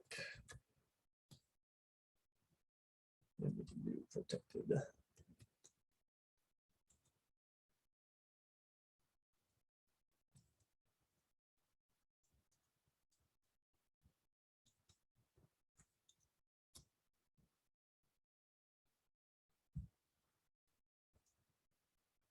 And then what I'm going to do at the bottom here is I'm going to use this outlet component. That's from React Router DOM.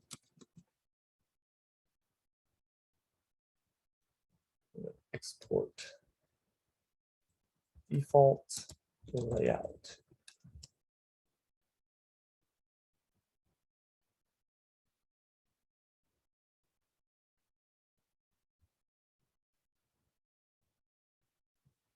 And maybe just for like UI sake, I'm going to say outlet here.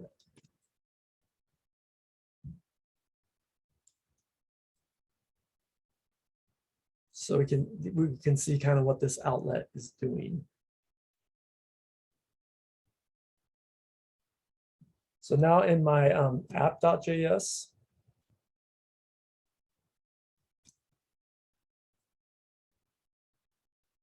what I'm going to do is I'm going to wrap all of my routes in this component. But I'm going to do it like this. I'm going to create a route.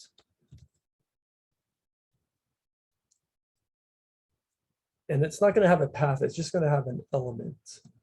And that element is going to be that layout that I just created. I can do a self-closing tag on this.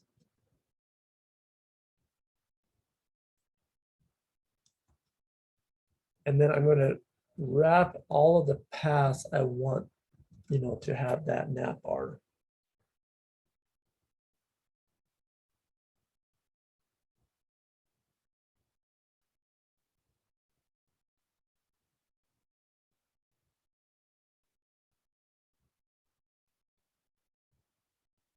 And so then whatever my active path is, that's going to where like that outlet component, that's where that's going to stick that component.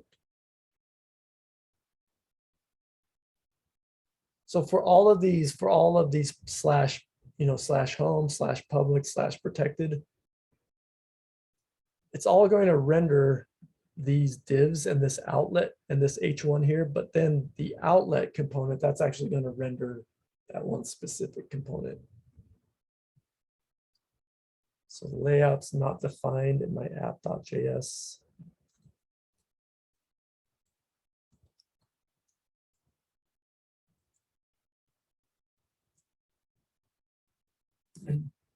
So now I have home, now I have this nav bar and then that header of the outlet here.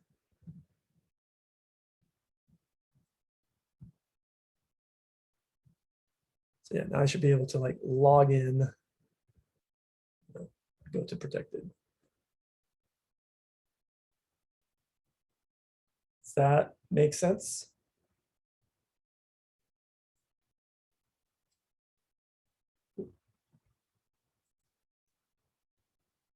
Actually, not sure. Maybe, yeah, okay. Let's do one more page or one more like kind of component thing. So we can actually start getting into like seeing if we're authenticated or not. Trying to think. I'm gonna just do this. Kind of debating if I want to put this in the components or pages. I'll do it into components. So I'm going to do a new file. I'm going to call this file require auth.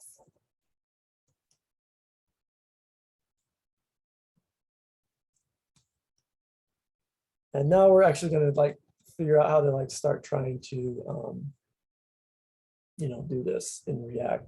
So this is with React Router. So this is definitely, if you're looking at the notes in Neo, there's going to be, this is where it definitely changes. This is a different way to do it. I actually think it is a little bit easier to understand. So let's go ahead and use it. So what we're gonna do, let's just kind of start simple.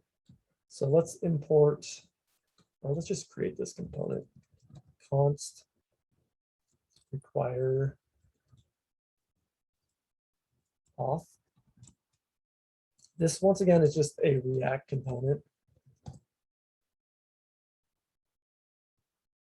But let's do something like this. So let's grab that, see if we have a user. So let's use our use context hook. So const auth equals use context. Grab our auth context.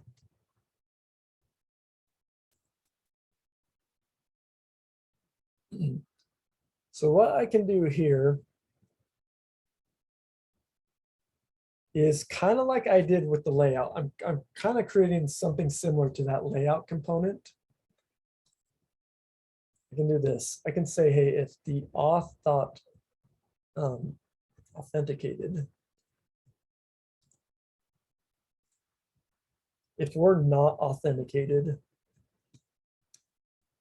I'm just going to return this component. Remember that navigate component just navigated us somewhere? Let's say for now, I'm just going to navigate to home. I can also give it this like state. This is just going to like, if we want to use where we came from, this state equals from location. We actually need to create this const. Actually, let's just ignore this for now. We'll get to this later. Let's just keep this simple. So I'm saying, hey, if we're not authenticated, return, like go navigate to the home page.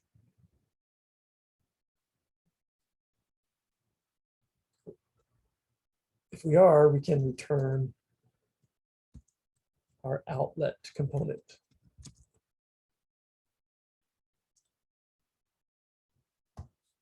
Or maybe let's even make this like a little fancier.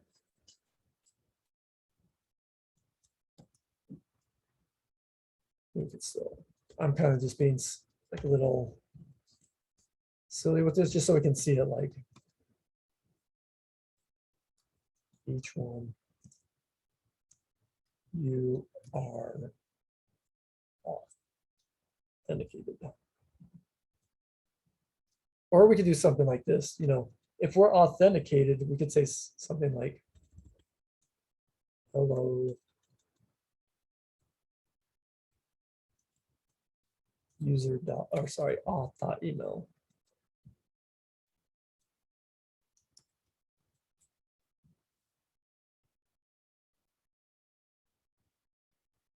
And then do the outlet.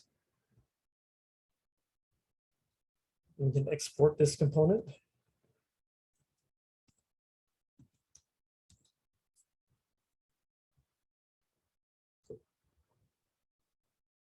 So now in my app.js, what I can do, gotta go, is all my paths I want to be protected. I can then go wrap those in, kind of like I did with the layout. I'm going to wrap those in my require auth component.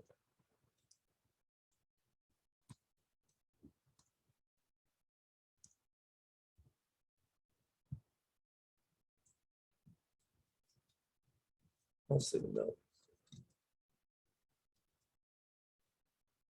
Protected routes go here.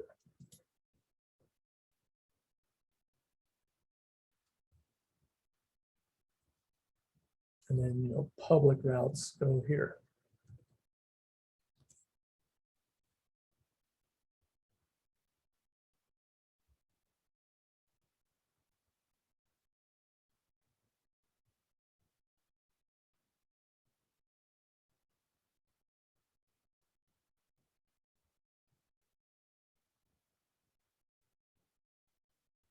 I don't think I imported this require auth.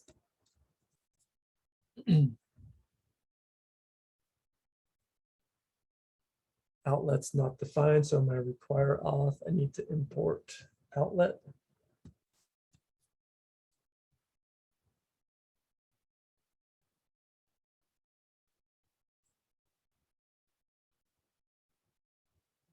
Okay, so let's go home. I'm going to log out. I'm going to go to my protected page. It's not letting me go there, right?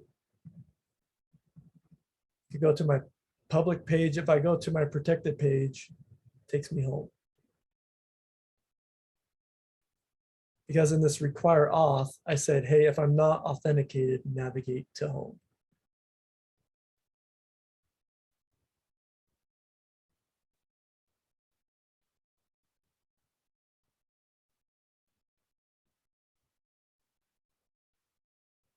But if I log in, now I have authenticated it's true. Now, if I go to the protected route, now I can go to that page.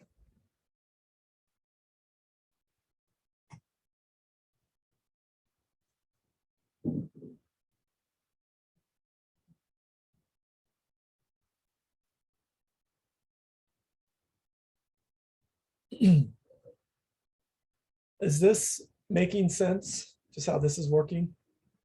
So yeah, this is a new kind of setup with React Router 6. I like I said, I think it is. I kind of like how they do it. I think it makes it easier to understand. But notice we're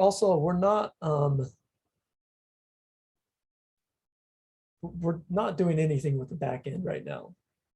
This is all, I'm just rendering routes dependent on whether or not this user state is null.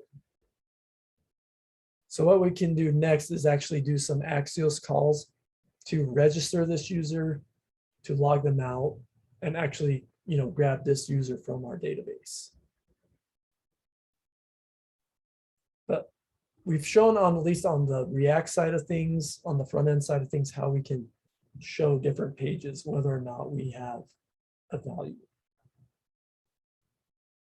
So let's go ahead, let's take a break. Let's come back. Let's just come back at 12. And Dennis, if you want me to look at that problem again. Or Yes, please. Are there any other questions either? And I'll push this up to GitHub right now.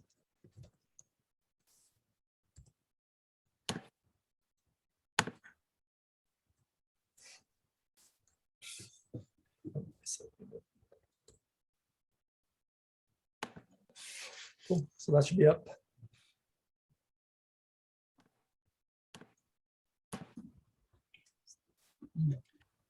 So when I start my Rails S server here,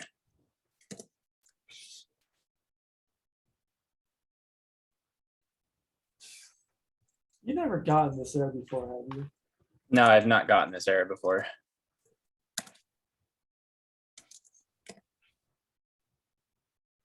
Oh, wow. Of course it works now. Maybe never mind then. Okay. Yeah, that, I got it twice in a row, but I also went back and I also deleted those other starter projects that I created. So maybe there was some like crossover somehow. yeah, one might have been like running in the background or something. Yeah, because now it seems like it's working. So maybe never mind. Cool. Those are always awesome.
one thing that I'm willing to take on. You know, as well as I do.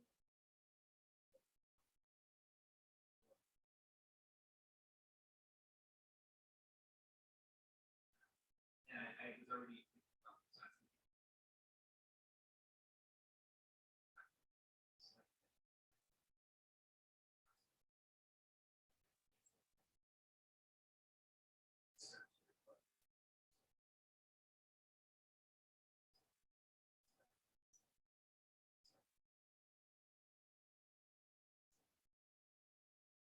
That in that itself, what I've reacted to, I think that sometimes I wasn't mad. Frustrated in that moment. I spent 5 minutes trying to find.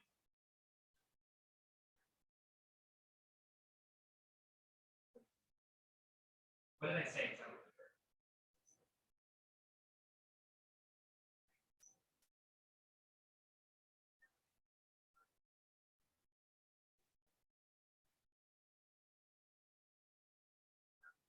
What did I do?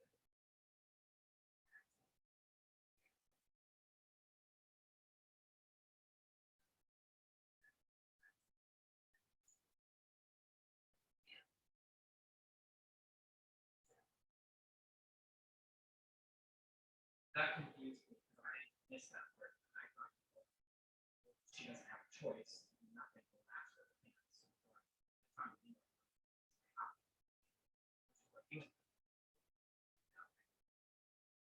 Yeah, you change hands.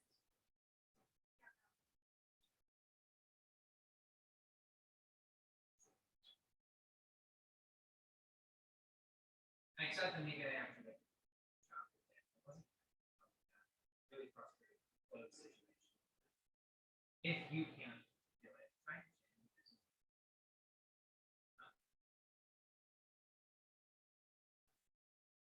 But if I need to do one thing, so yeah, operating system.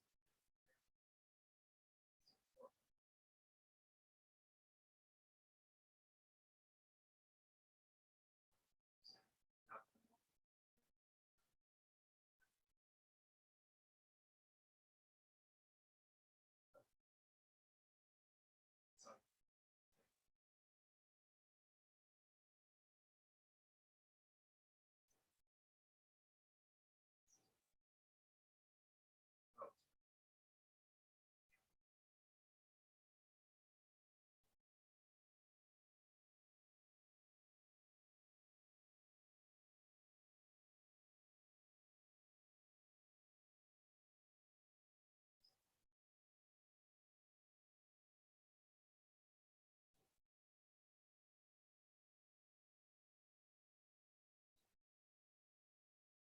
that's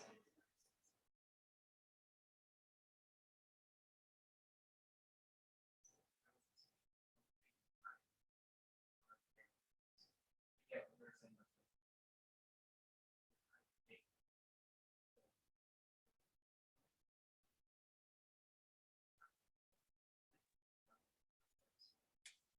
that's such an emotion.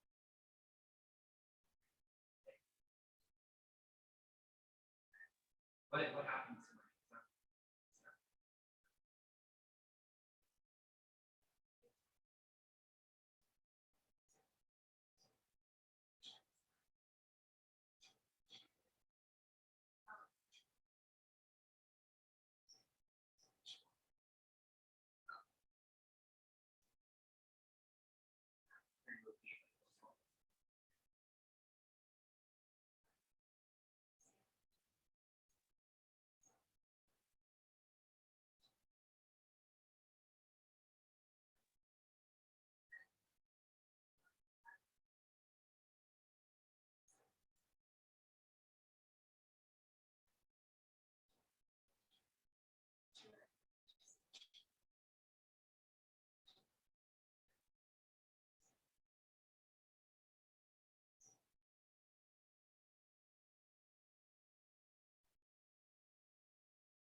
So that reference might be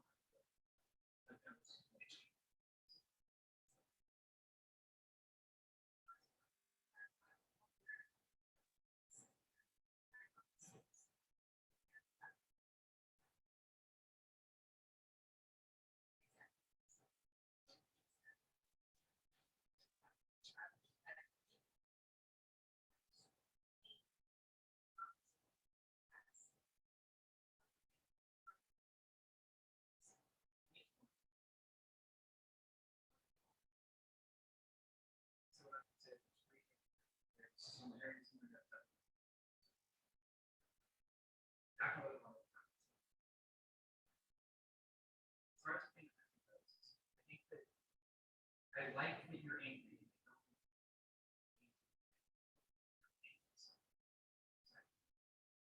So anger.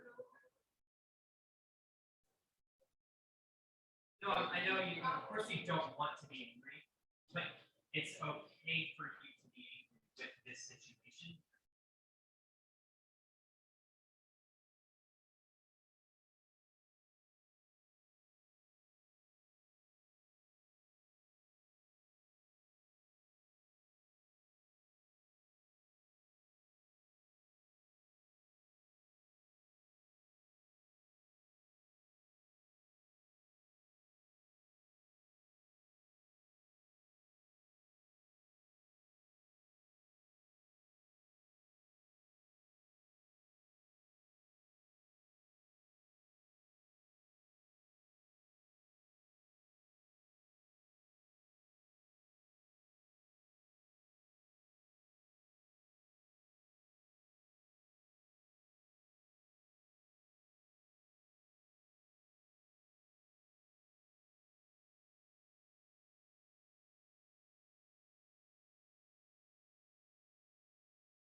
Okay, so let's go ahead, get started. Let me share my screen.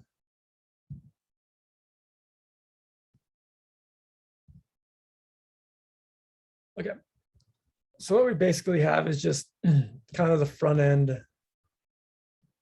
more or less, kind of just some of the logic worked out, not all of it, but we kind of have like this dummy login, which allows us to go to a protected page. We also can log out, which just essentially sets our user to null. But let's go ahead and actually try to like log in and actually create a user. So for this, I'm going to create 2 pages. I'm going to do a login.js and a register.js.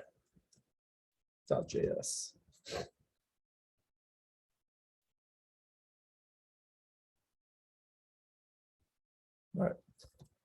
So let's go ahead and start with our register.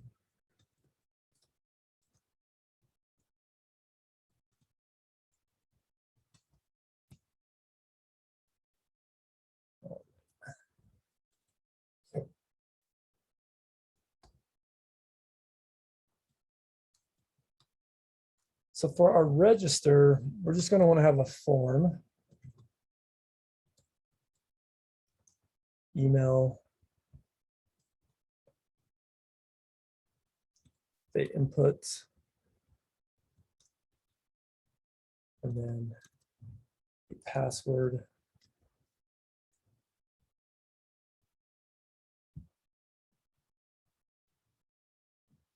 The input. We might also want, this is kind of optional. It's kind of nice to maybe have a password confirmation in the UI. Remember, we don't need to send this up to the back end. This is something we could check on the front end, do the passwords match.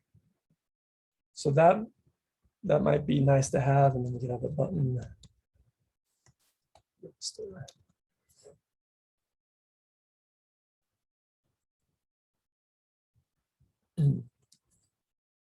Default.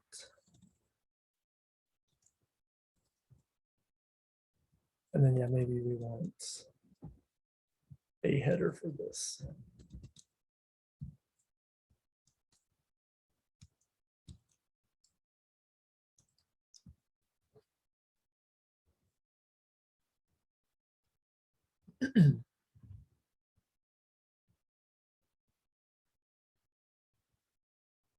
Cool. So now we have a register page.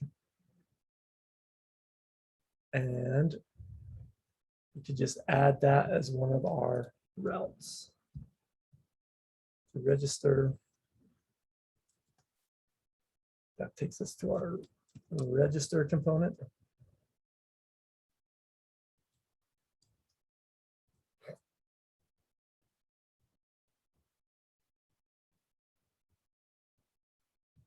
And in my layout component, I could add a link for that.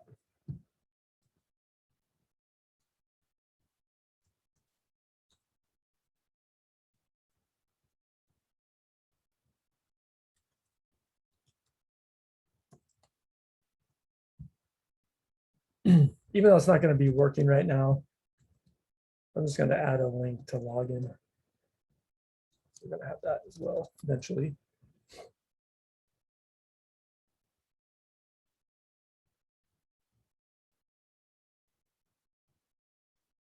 And I don't really, I think I can get rid of this outlet here. So we kind of demoed what that was doing.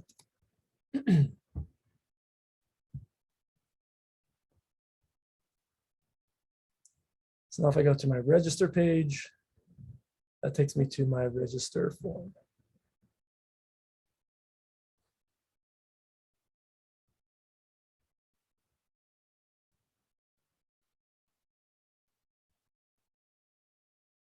Something I might want with my outlet though, let's spend just a quick second doing some styling just to kind of show this. So let's say maybe on my nav bar, you know, I want just some basic styling and let's do this as a just styles object. Nav bar. I think I want to just make this display flex.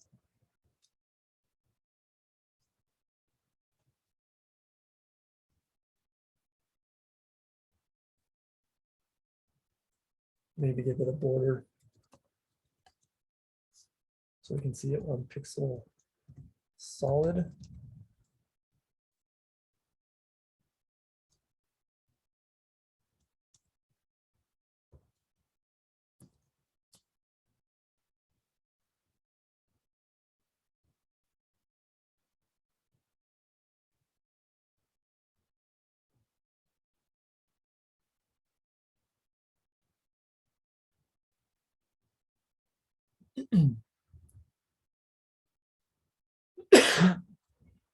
So that gives me a little, that gives me like that. So why, okay, sorry, I put this div. I'm actually gonna want to do this, have a div. Because this div is wrapping my whole page. So now I added another div to wrap this whole thing. And now I don't want my nav bar. Okay. So there's that. So there's my nav bar. And then I have this just wrapping div for the whole container. So there's the border. That's kind of why I like to do borders initially, just to see where my elements are. So now I have a nav bar, home, public, protected, registered, login. But now maybe for each page, like for the outlet,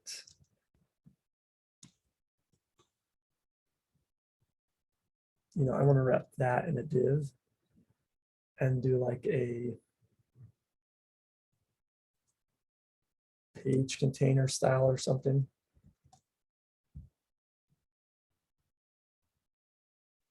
Page container. Know where I want.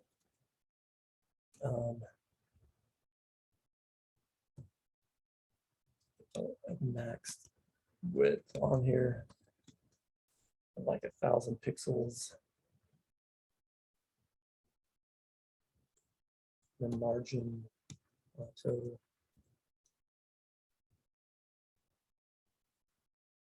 And just another border so we can see this element. Just do red.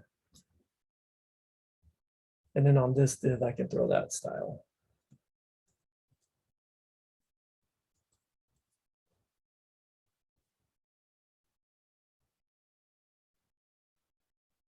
So this is nice because now I can throw this outlet in this page container style.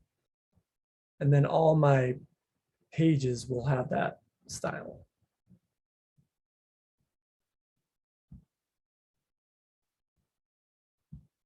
So there we go. Let's do this gray for now. Maybe a tiny bit of padding.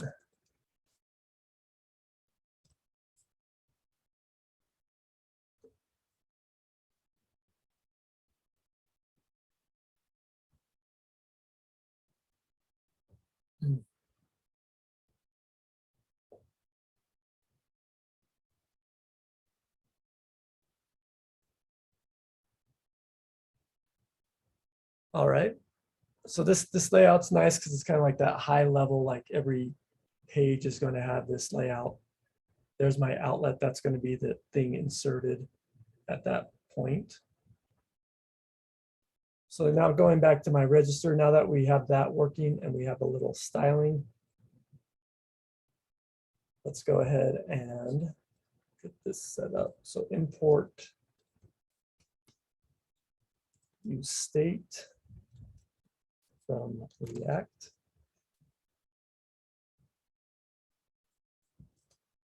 So let's do a const.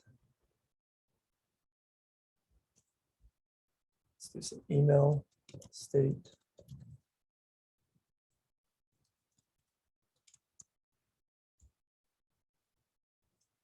Something I like to do when I'm working with authentication is I like to hard code this, a default value. So I don't always have to type it in.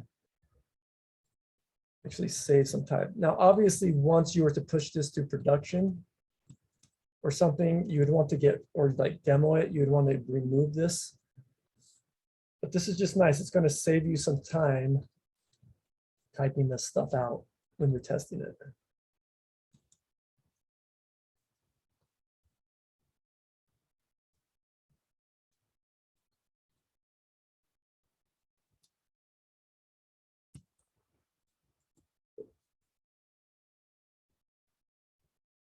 So I'm just giving these default values, some hard-coded values.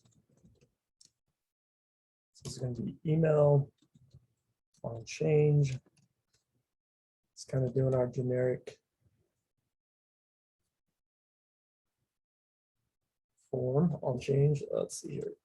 Event. Let's do this set email e.target value I'm actually just going to copy these. Go this here, so that's going to be password. That's going to be set password.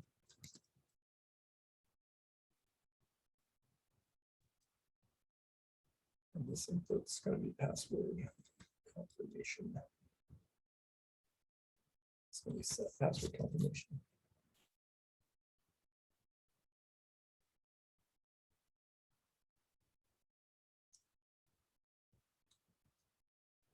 Submit.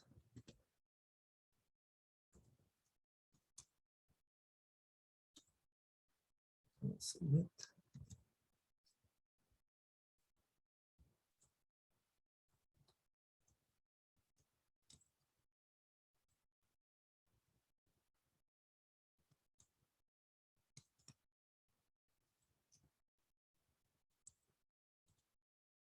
All right. Well, for this, I'm going to do one thing. I can do like a front end check. I can do like a password. Give me 1 second.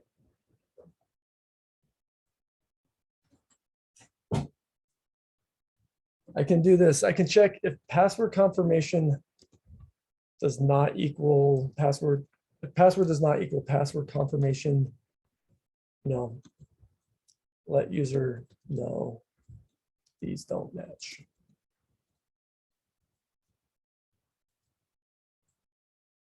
For now, I'll just do an alert.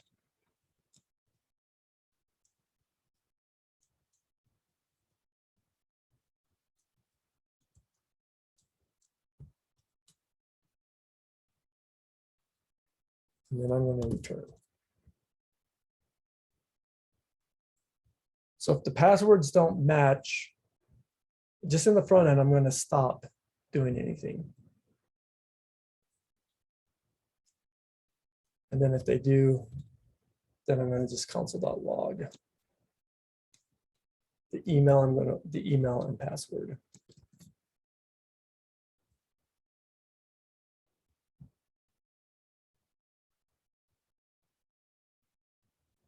So let's just check this out really quick and then we can move on. So now that I start out, I have these nice default values. So I don't have to type them out. It's really going to save you time. I just need to keep in mind that like when I'm registering, I have to create a unique email. So I might have to change that. If I click register,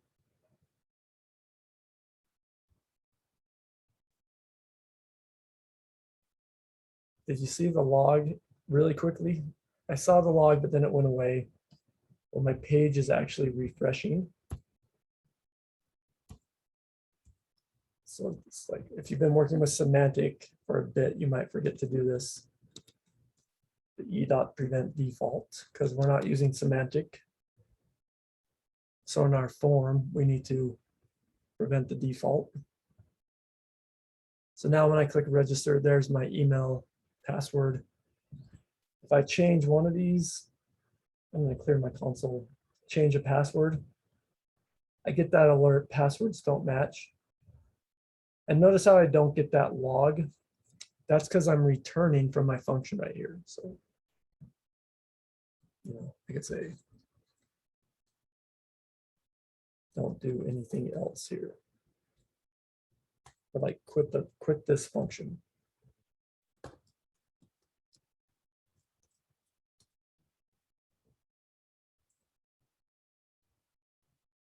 But yeah, I'm still able to, because I can change my password, register, there it is.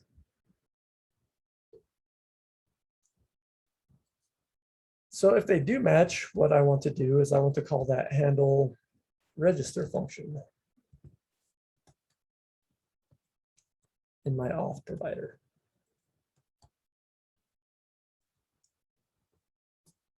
Well, this is nice because now, you know, we tested that, we have it. It's easy to get. I just got to get my use context hook. And I can just destructure it right here. You know, I could either just create the object, call it auth or whatever, or I could just grab that handle register function, from my use context hook by passing it the auth context.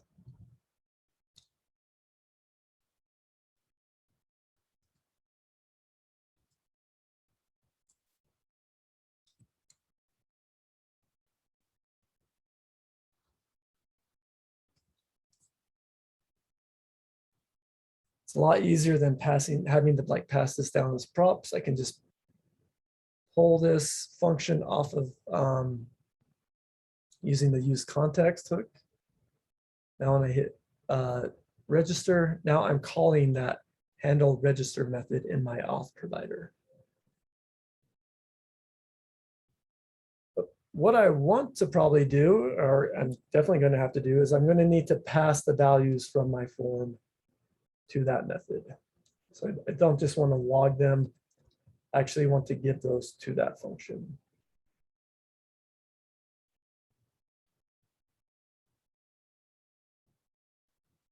So now my handle register, I'm getting a user object.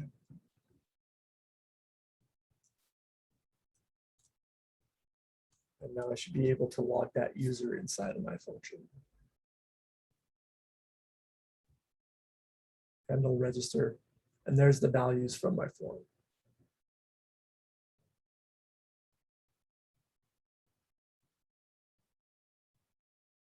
See how it's nice having these default values in here?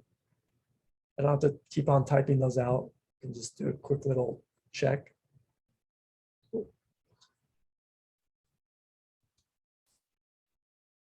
So now we want to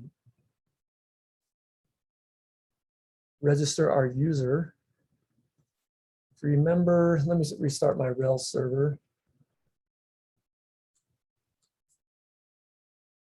When we generated that user model with the device token auth tool, that created some routes for us.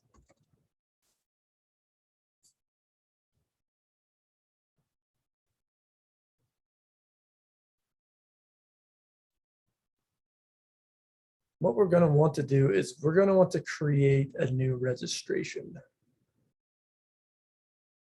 Now this is going to the device control, like this is going to the device token auth control registrations method dot create. This is actually done. This is made for us. So it's already finished. We just have to match the right API call. So we want to do a post request to API/auth. And that's going to go to the registrations.create. So that's what we want to do. We want to create a new registration, which is going to essentially create a new user. So let's do this. Let's let response equal await axios.post. That was API/auth. And then I'm going to want to pass it the user.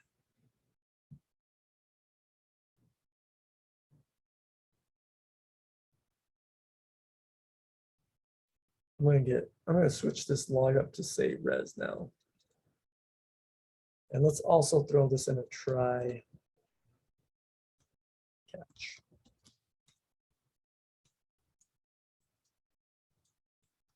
Let's do an alert.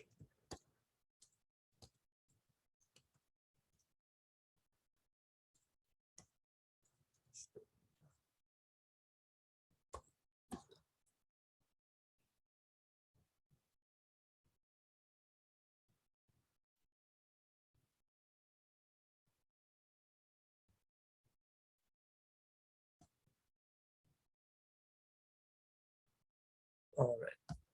And something else I might want to do here is do a console.log error.response. That might give me some more information.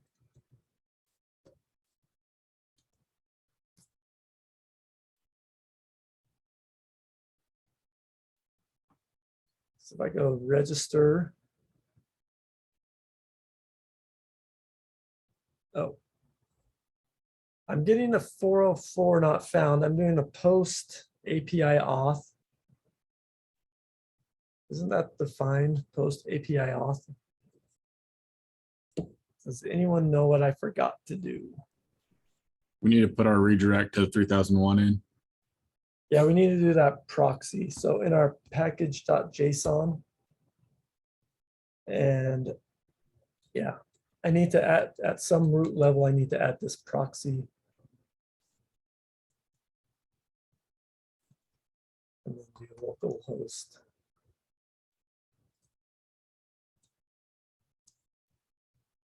So http:// localhost 3001.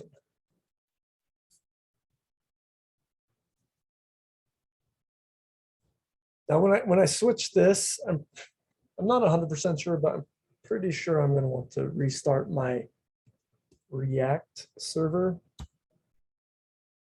think that one probably, it won't get that change automatically.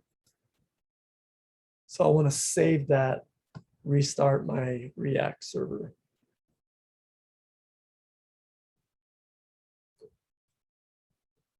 So I got an error with that. Hopefully we fixed that.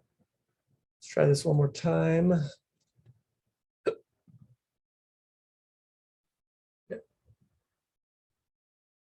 Now this is where it's, it's really important to pay attention to the errors instead of just like an error occurred registering user.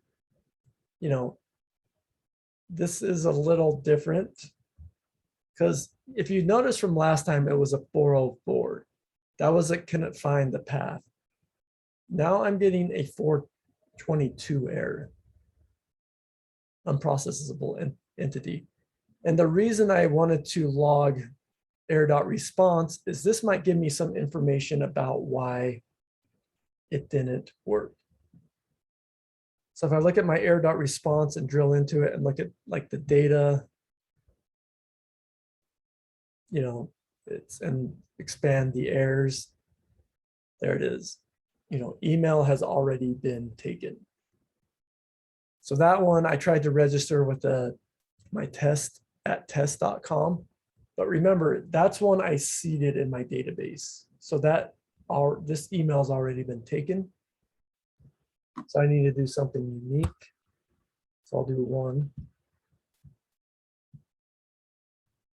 And then I'm going to clear my console. I'm going to hit register.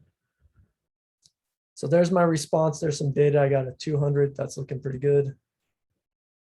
If I look at, so I got my response, and then in data, there's another data. So res.data.data, there is my user. So it has an ID. So it looks like it's been successfully updated or successfully registered. And then if I try to register again, there's my 422 because the email's already been taken.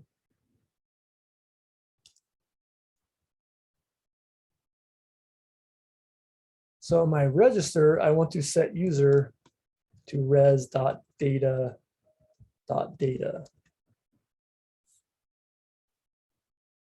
And you might ask like, well, why was that res.data.data? Well, when I was drilling into that object, that's where the user data was. So that's how, the device Axios token controller decided to send that data back.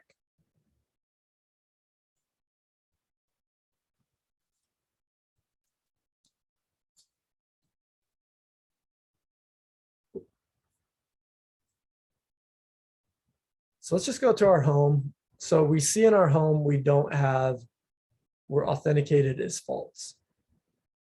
So let's go register, do a unique email, register.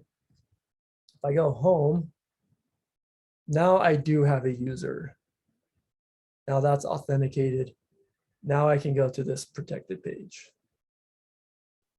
And there we go.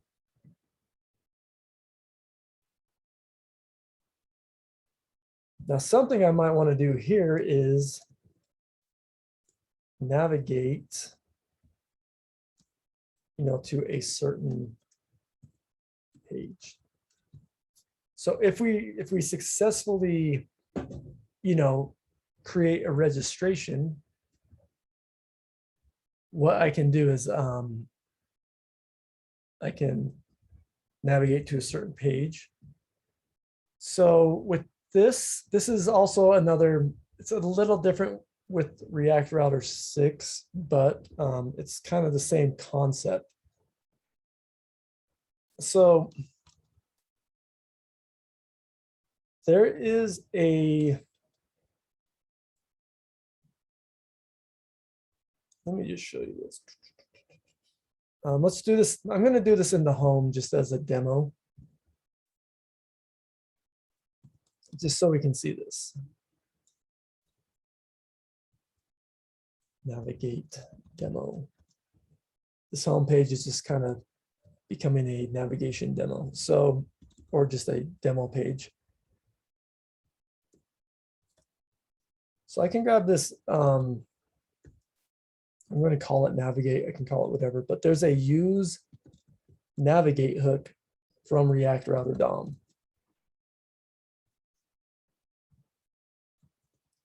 So I can have like a click on here.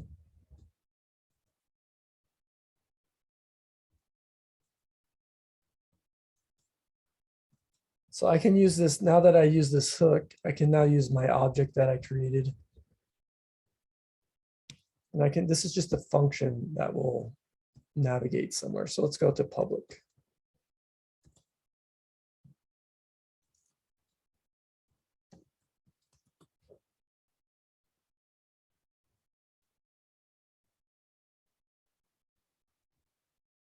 So I could use a link component, link to public, or I could use this use navigate hook to create this function that can navigate me to places as well. So if I click on this, that takes me to my home page.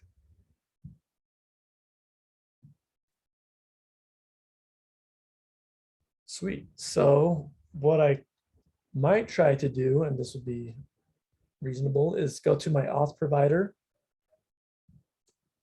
do that same thing, use navigate, grab that hook.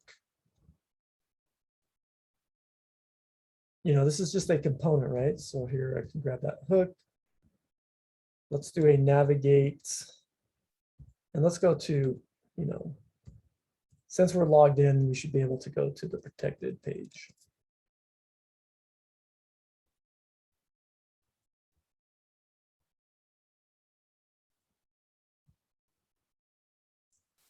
And then I refresh and this is breaking my app.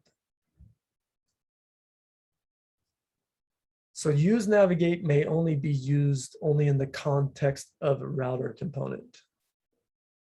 So what this is saying is, this is a little subtle error.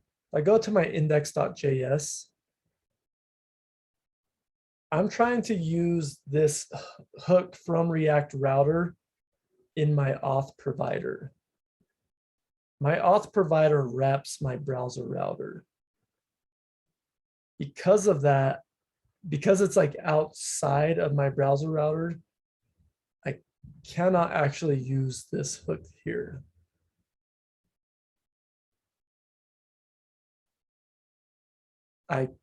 You would think, well, why don't I just, wrap this all in my browser router?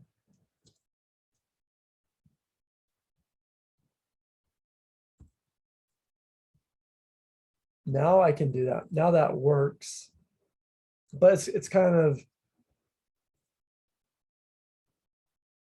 it's a trade-off. I would say I'm actually not like, it's kind of dependent. I'm gonna leave it like this because this is an easy workaround. I think like I want my provider. I'll leave my provider here for now because there's another way around this. But that's what that error is. I might get into some issues if I'm trying to like provide stuff to my router, then I couldn't do it. So I think this is how I'm going to choose to do it. But just note that the order of these is important.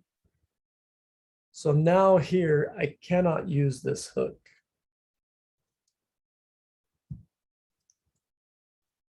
So I can't do that. But what I can do is in my registration function. I can use it here. Let's navigate equals use navigate. So I can define this here, and I can just pass this to that function.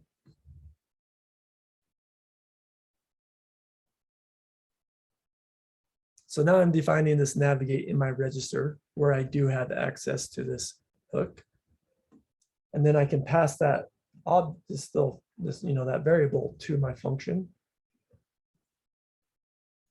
And now my auth provider, this can have the navigate. I can give this a navigate param. And that's just, I'm expecting that to be a function, and then I can navigate.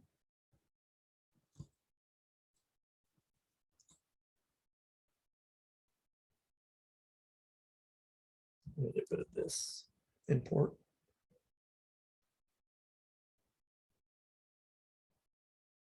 Let's see, where's auth context imported?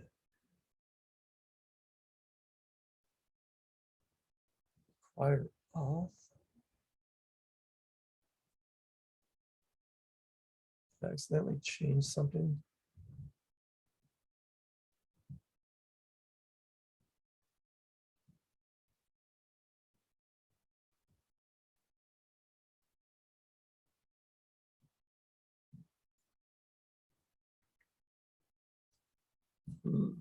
Not sure where this is coming from. Export auth context was not found in my providers. Okay. Let's go to my provider. Oh, I guess I deleted.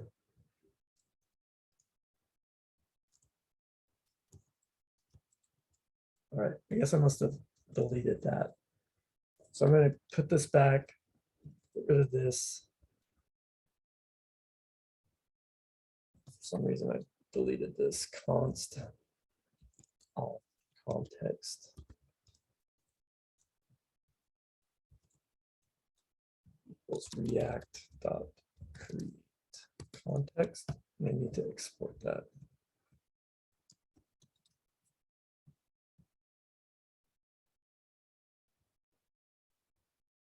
So I must have accidentally deleted that line somewhere.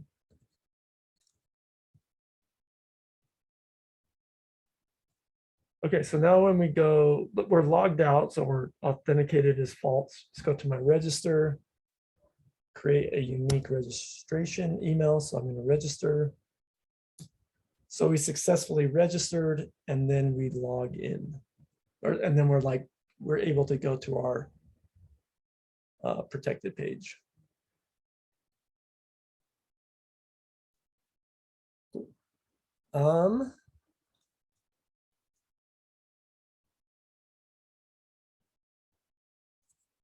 So let's keep going. I think with this, with our register page, let's just kind of copy this and throw this in our login, because this is going to be very similar, except I'm not going to have a password confirmation. I want to get rid of my button. I can get rid of that password confirmation state. I don't want to pull the handle register. I want to pull the handle login function from my auth context. I don't need to do this check if our passwords match.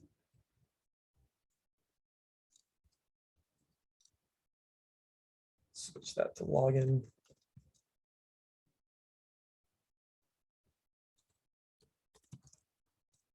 And for this one, I like to pick an email that I know I have in the database and match the password. It's just kind of nice. Don't have to type that in all the time.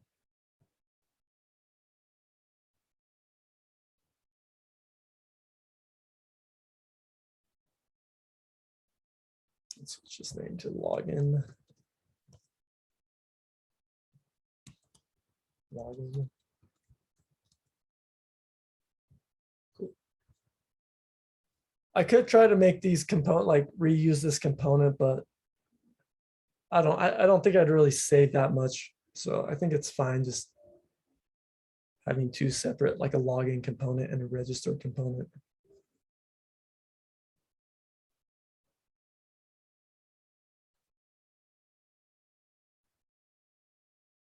Cool. And then I need to go to my app.js, create that page, login.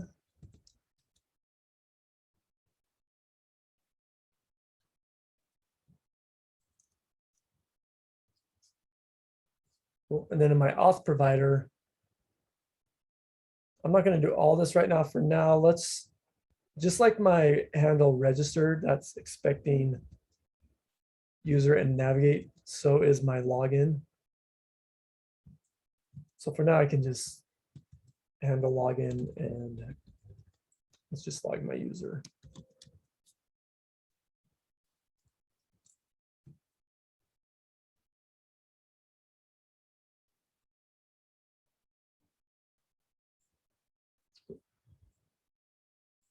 So now if I go to my login page, no routes match login. Okay, so let's take my app.js. Need to switch that to login.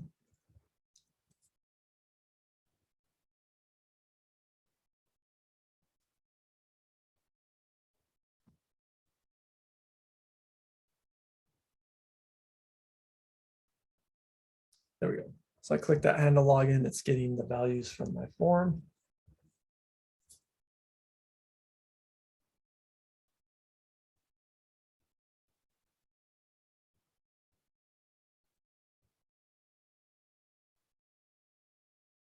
Cool. So now I'm ready to do my Axios call. So if I'm looking at, and I'm kind of just going to tell you these, there's a lot. So if we want to do if we want to log in a user, what we want to do is we want to create a session. So that's going to be a post request to API auth sign-in. And once again, just like our register, this method's kind of created for us. We just need to match the path.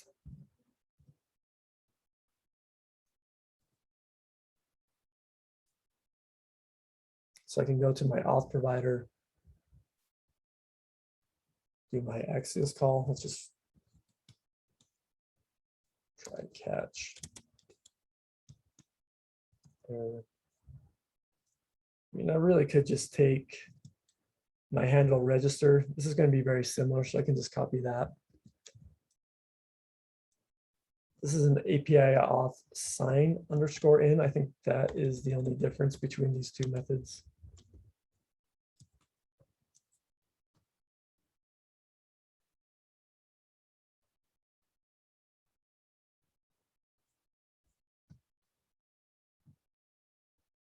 I believe, let's see, yeah, sign in. And likewise, the same thing with when we log in, we can go ahead and set our user, res.data.data, then navigate to the protected page.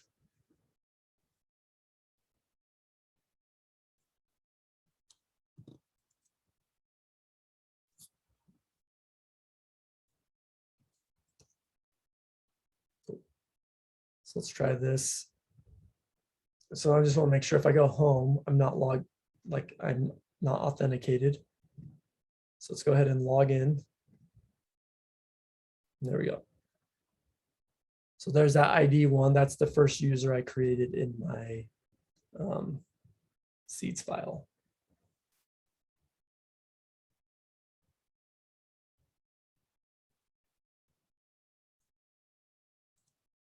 Cool.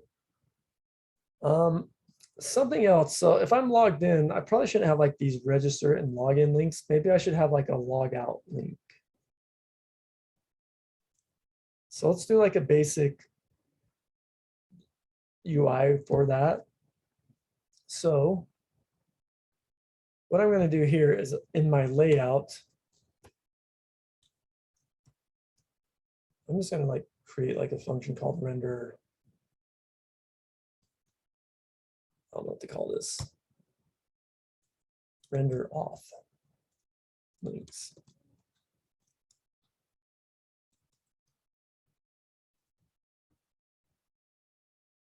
And here, once again, I can just grab this shared state. So hopefully you're starting to see like this provider is super nice because wherever I want to see, like, am I authenticated, I can just grab it from my provider using the use context hook.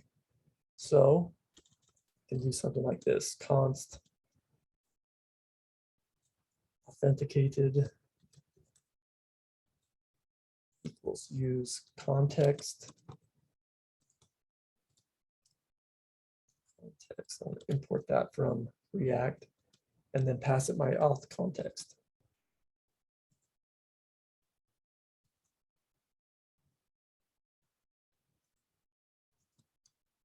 And then I can do something like this.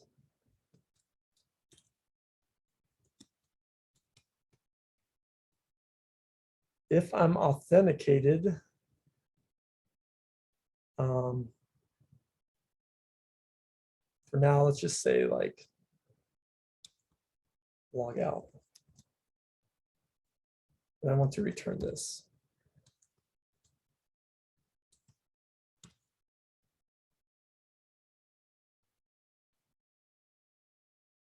And then I've totally screwed up this if statement. If authenticated, return this. Just a div that says log out. We'll fix this later. If not, we can return, a fragment. This is a good use case for a fragment because what I want to return is these two divs right here.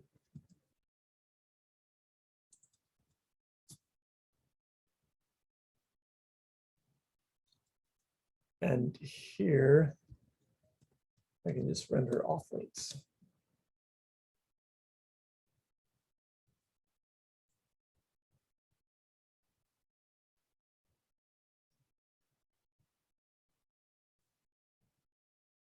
So I can change up my nav bar,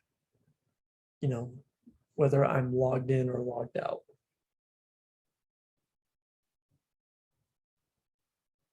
So right now I'm logged in.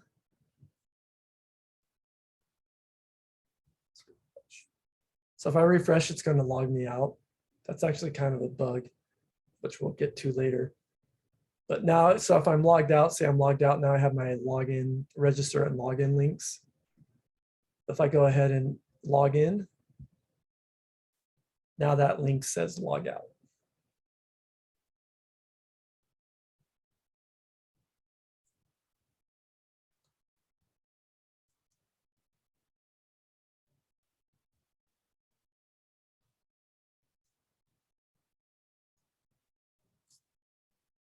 Cool. I'm really not trying to make this look nice. I think that's just trying to keep this more about the functionality. Cool. But now let's actually get this working. I think for now, let's even make this uglier and make this a button. Because this really isn't going to be a link. It's going to be something I press that I want to, run a function.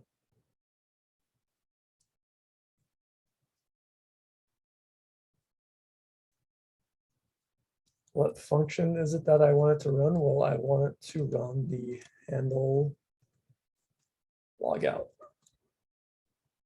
from my provider.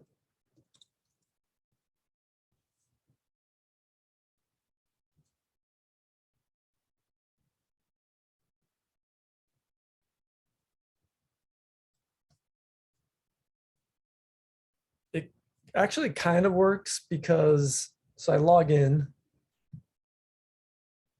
clicking log out, it actually does make authenticated false. So how this is working without me doing any Axios calls. Remember my handle logout function, I set the user to null. I might also want to but I might want to do some other things like I did with the other. We're going to do an Axios call here, but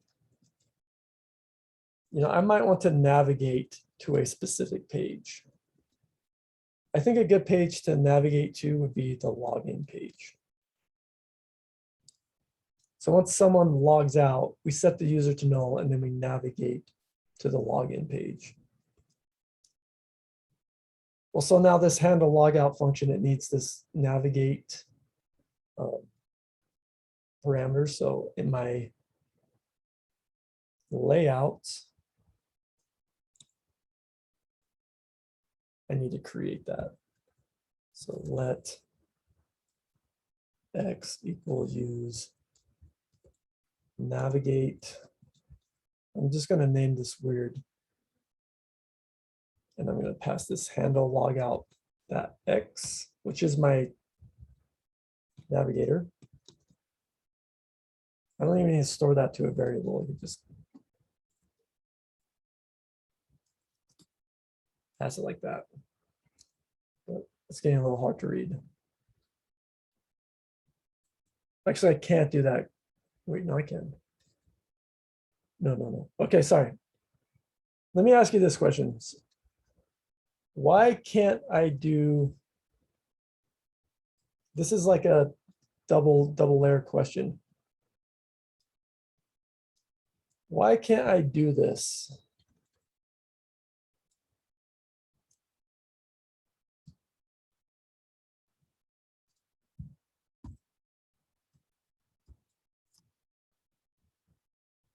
Why can't I directly call use navigate in this function?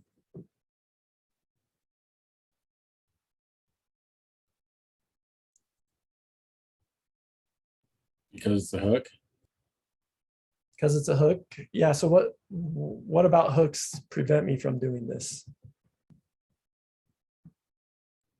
Hooks That can't is- be within functions. Yeah, hooks can't be used in functions. Hooks can't be used in if statements. Hooks have to be used at the top level. So I can't use these in an if statement. I can't use them in a function.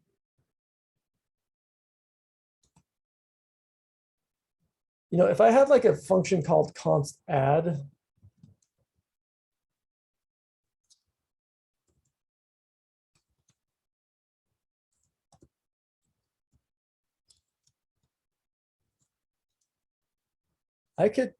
this would work. I mean, like I can call I could do that. I could pass I could call my handle logout function and I could pass it a function that calls it right there. Because this would just evaluate and be 2. This would be like the exact same as doing this if I put this into a variable.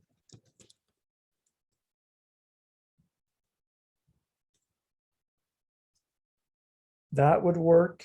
I could do that. I could throw the function call into a variable, or I could just directly call the function. That is fine. That's 100% fine. But yeah, the reason I can't do this with use navigate is because use navigate's a hook. And you can't use a hook. You can only use a hook at the top level of your component. So that doesn't work. So this I do need to store into a variable and then pass that down. So I use navigate, it's stored to a variable called x.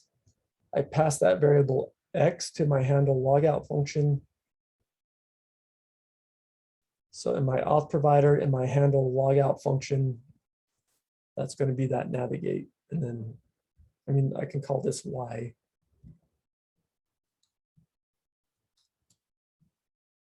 Let's see if this works. So I got some weird names going on. But let's log in. If I log out, that takes me to my login screen. I'm going to leave these as is.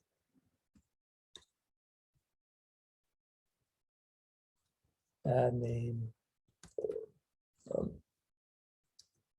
tutorial sake. Just know why is a bad name, but it's for a tutorial. Likewise, in my layout,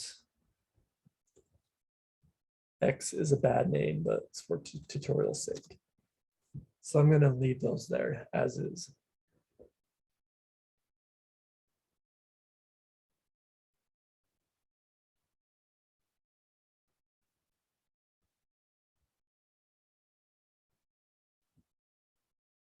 So, but something else, we're not quite done with our logout. I do actually, it's working on the front end, but I actually do want to do an Axios call here to destroy this token. We'll kind of look a little more at the tokens in 1 second, but let's do the Axios call. So I'm going to want to do a delete API auth sign out. That's going to destroy the session. So that's destroy user session path. That's what this is the Axios call I'm going to want to do. So let res equal, and let's do this in a try catch. It's always good to do these calls in a try catch. I'm going to copy this error handling here.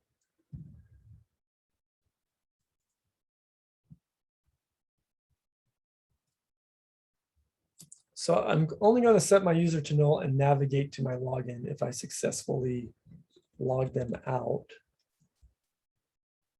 So let's do our let response equal await Axios dot delete. What is that path? I already forgot it. API slash sign out.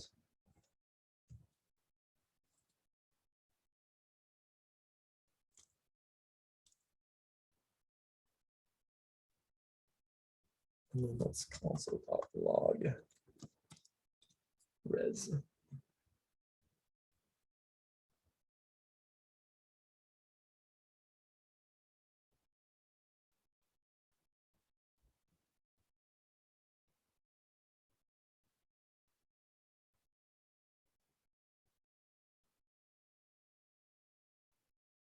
Okay, so let's try this now. Let's go ahead, log in. Oh, log in. That works. I'm going to log out. We get an error. I'm getting a 404. So let's drill into this 404 a little more. So this is saying user was not found or was not logged in. Now, something that we're going to need to do with all of our API calls, we're going to need to send a token. We don't need to do it with our handle login and our handle register, because these calls are calls where obviously we're not going to have that. We kind of need that first step of either registering to the app or logging in. But then once we do that, we're going to get back a token. Let's actually see. I'm going to refresh.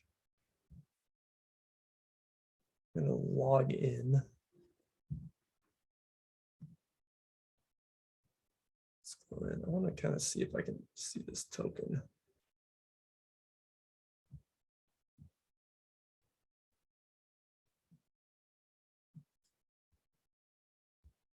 Let me clear this. Sorry, let me refresh. Log in. What's that call? It is. Sign in.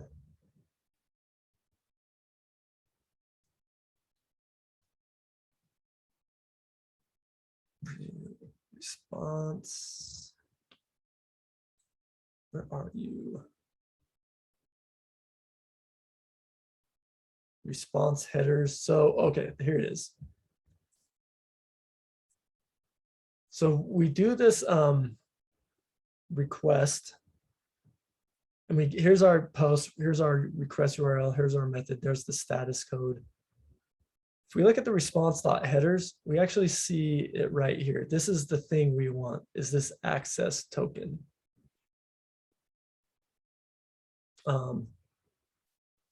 If we can grab this, this is the thing we're going to want to send to our next API call.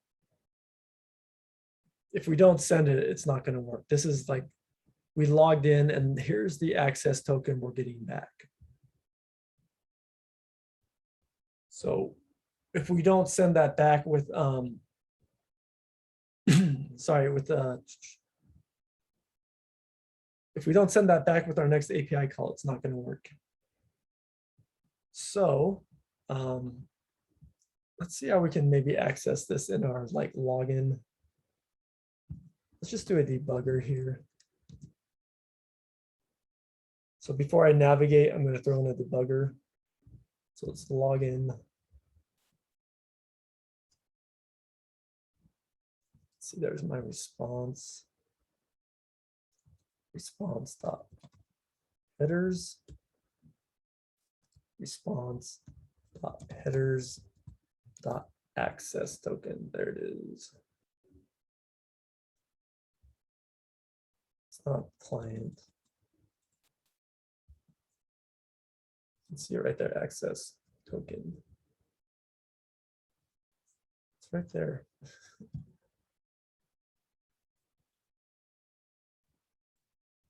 It's probably gonna make me access it like this.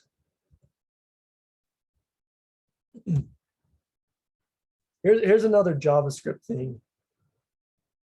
Why can't I do a dot notation like this? Access dash token.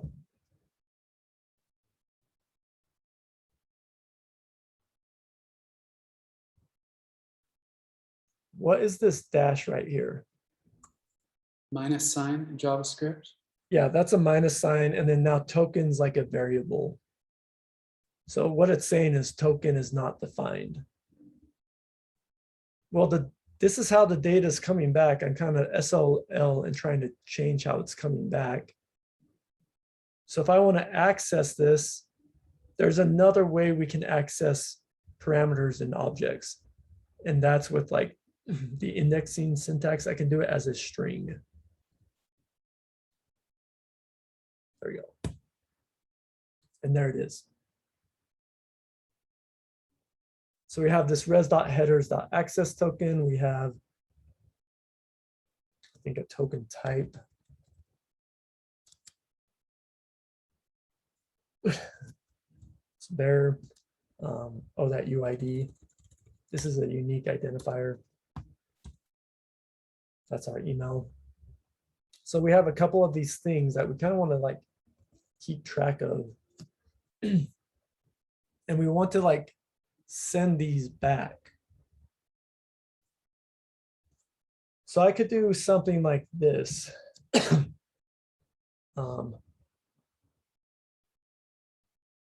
just see if this works. In my login function,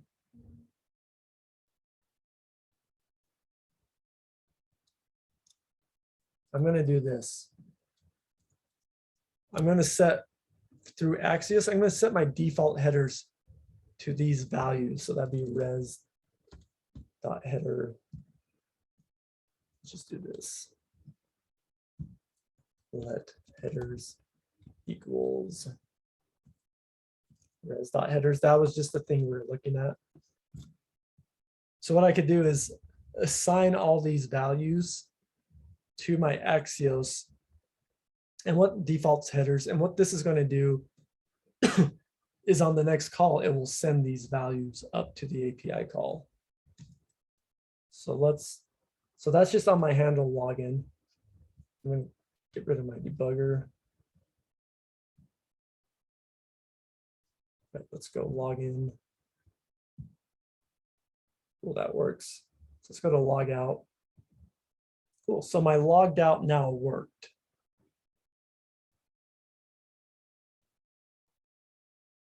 Because if I were to look at my sign out,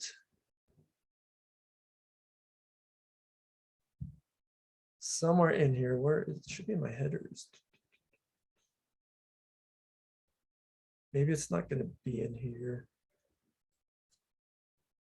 Request headers. So yeah, so there's my request headers. So I'm making my request and it's throwing in those access tokens for me and all that stuff. So that's what this is doing. You know, we can get back the token and then set it to be the access token when we next send another API request. So 1204. I'm a little over time. So we're not going to do that. Maybe I want you to like kind of look at that and explore that just in this one function. But tomorrow we'll do something. We'll kind of we'll use another library to automate this.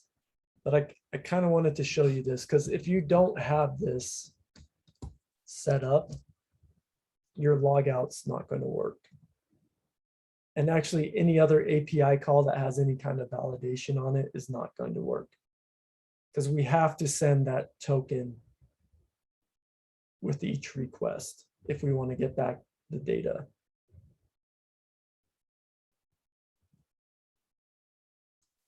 But I think this gives us a good start to where we want to be.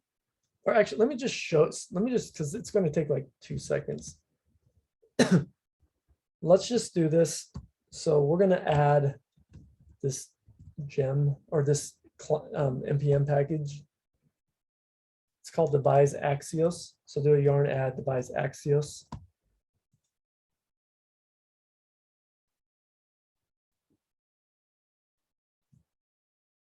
So this could maybe be a pain to handle, right?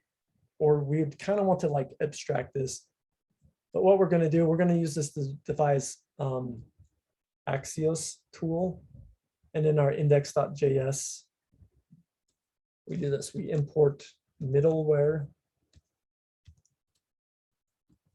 from devise Axios. Sorry, it's init middleware.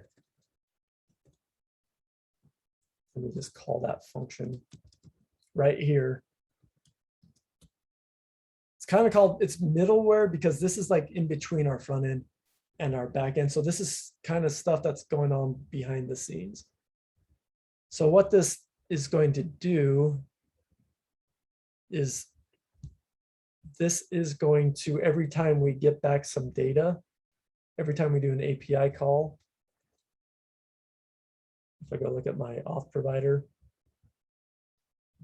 it's essentially going to do this for us. It's going to set up the next request headers with the headers we got back from the API call.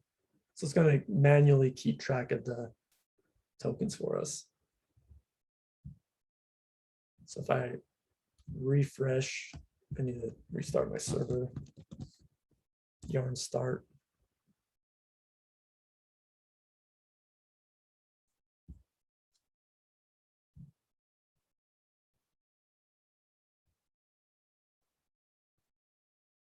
So if I log in, log out, I don't get that error. Another thing, oh wait, we haven't done this. What we'll get to tomorrow, if I refresh, refreshing logs me out. That's kind of a bug. So that's something we'll fix tomorrow. But yeah, I think that is it. So this is I think this is a pretty challenging lecture. There's a lot going on.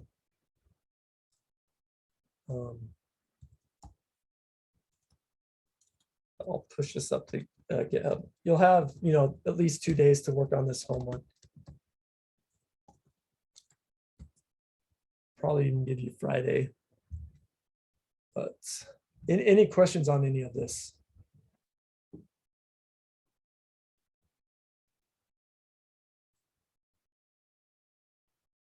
Not, yeah, sorry, we're 10 minutes over. Let's call it good. Let's come back at 2:10. Sound good? Cool. Have a good lunch, everyone. See you. Thank you. See you in an hour.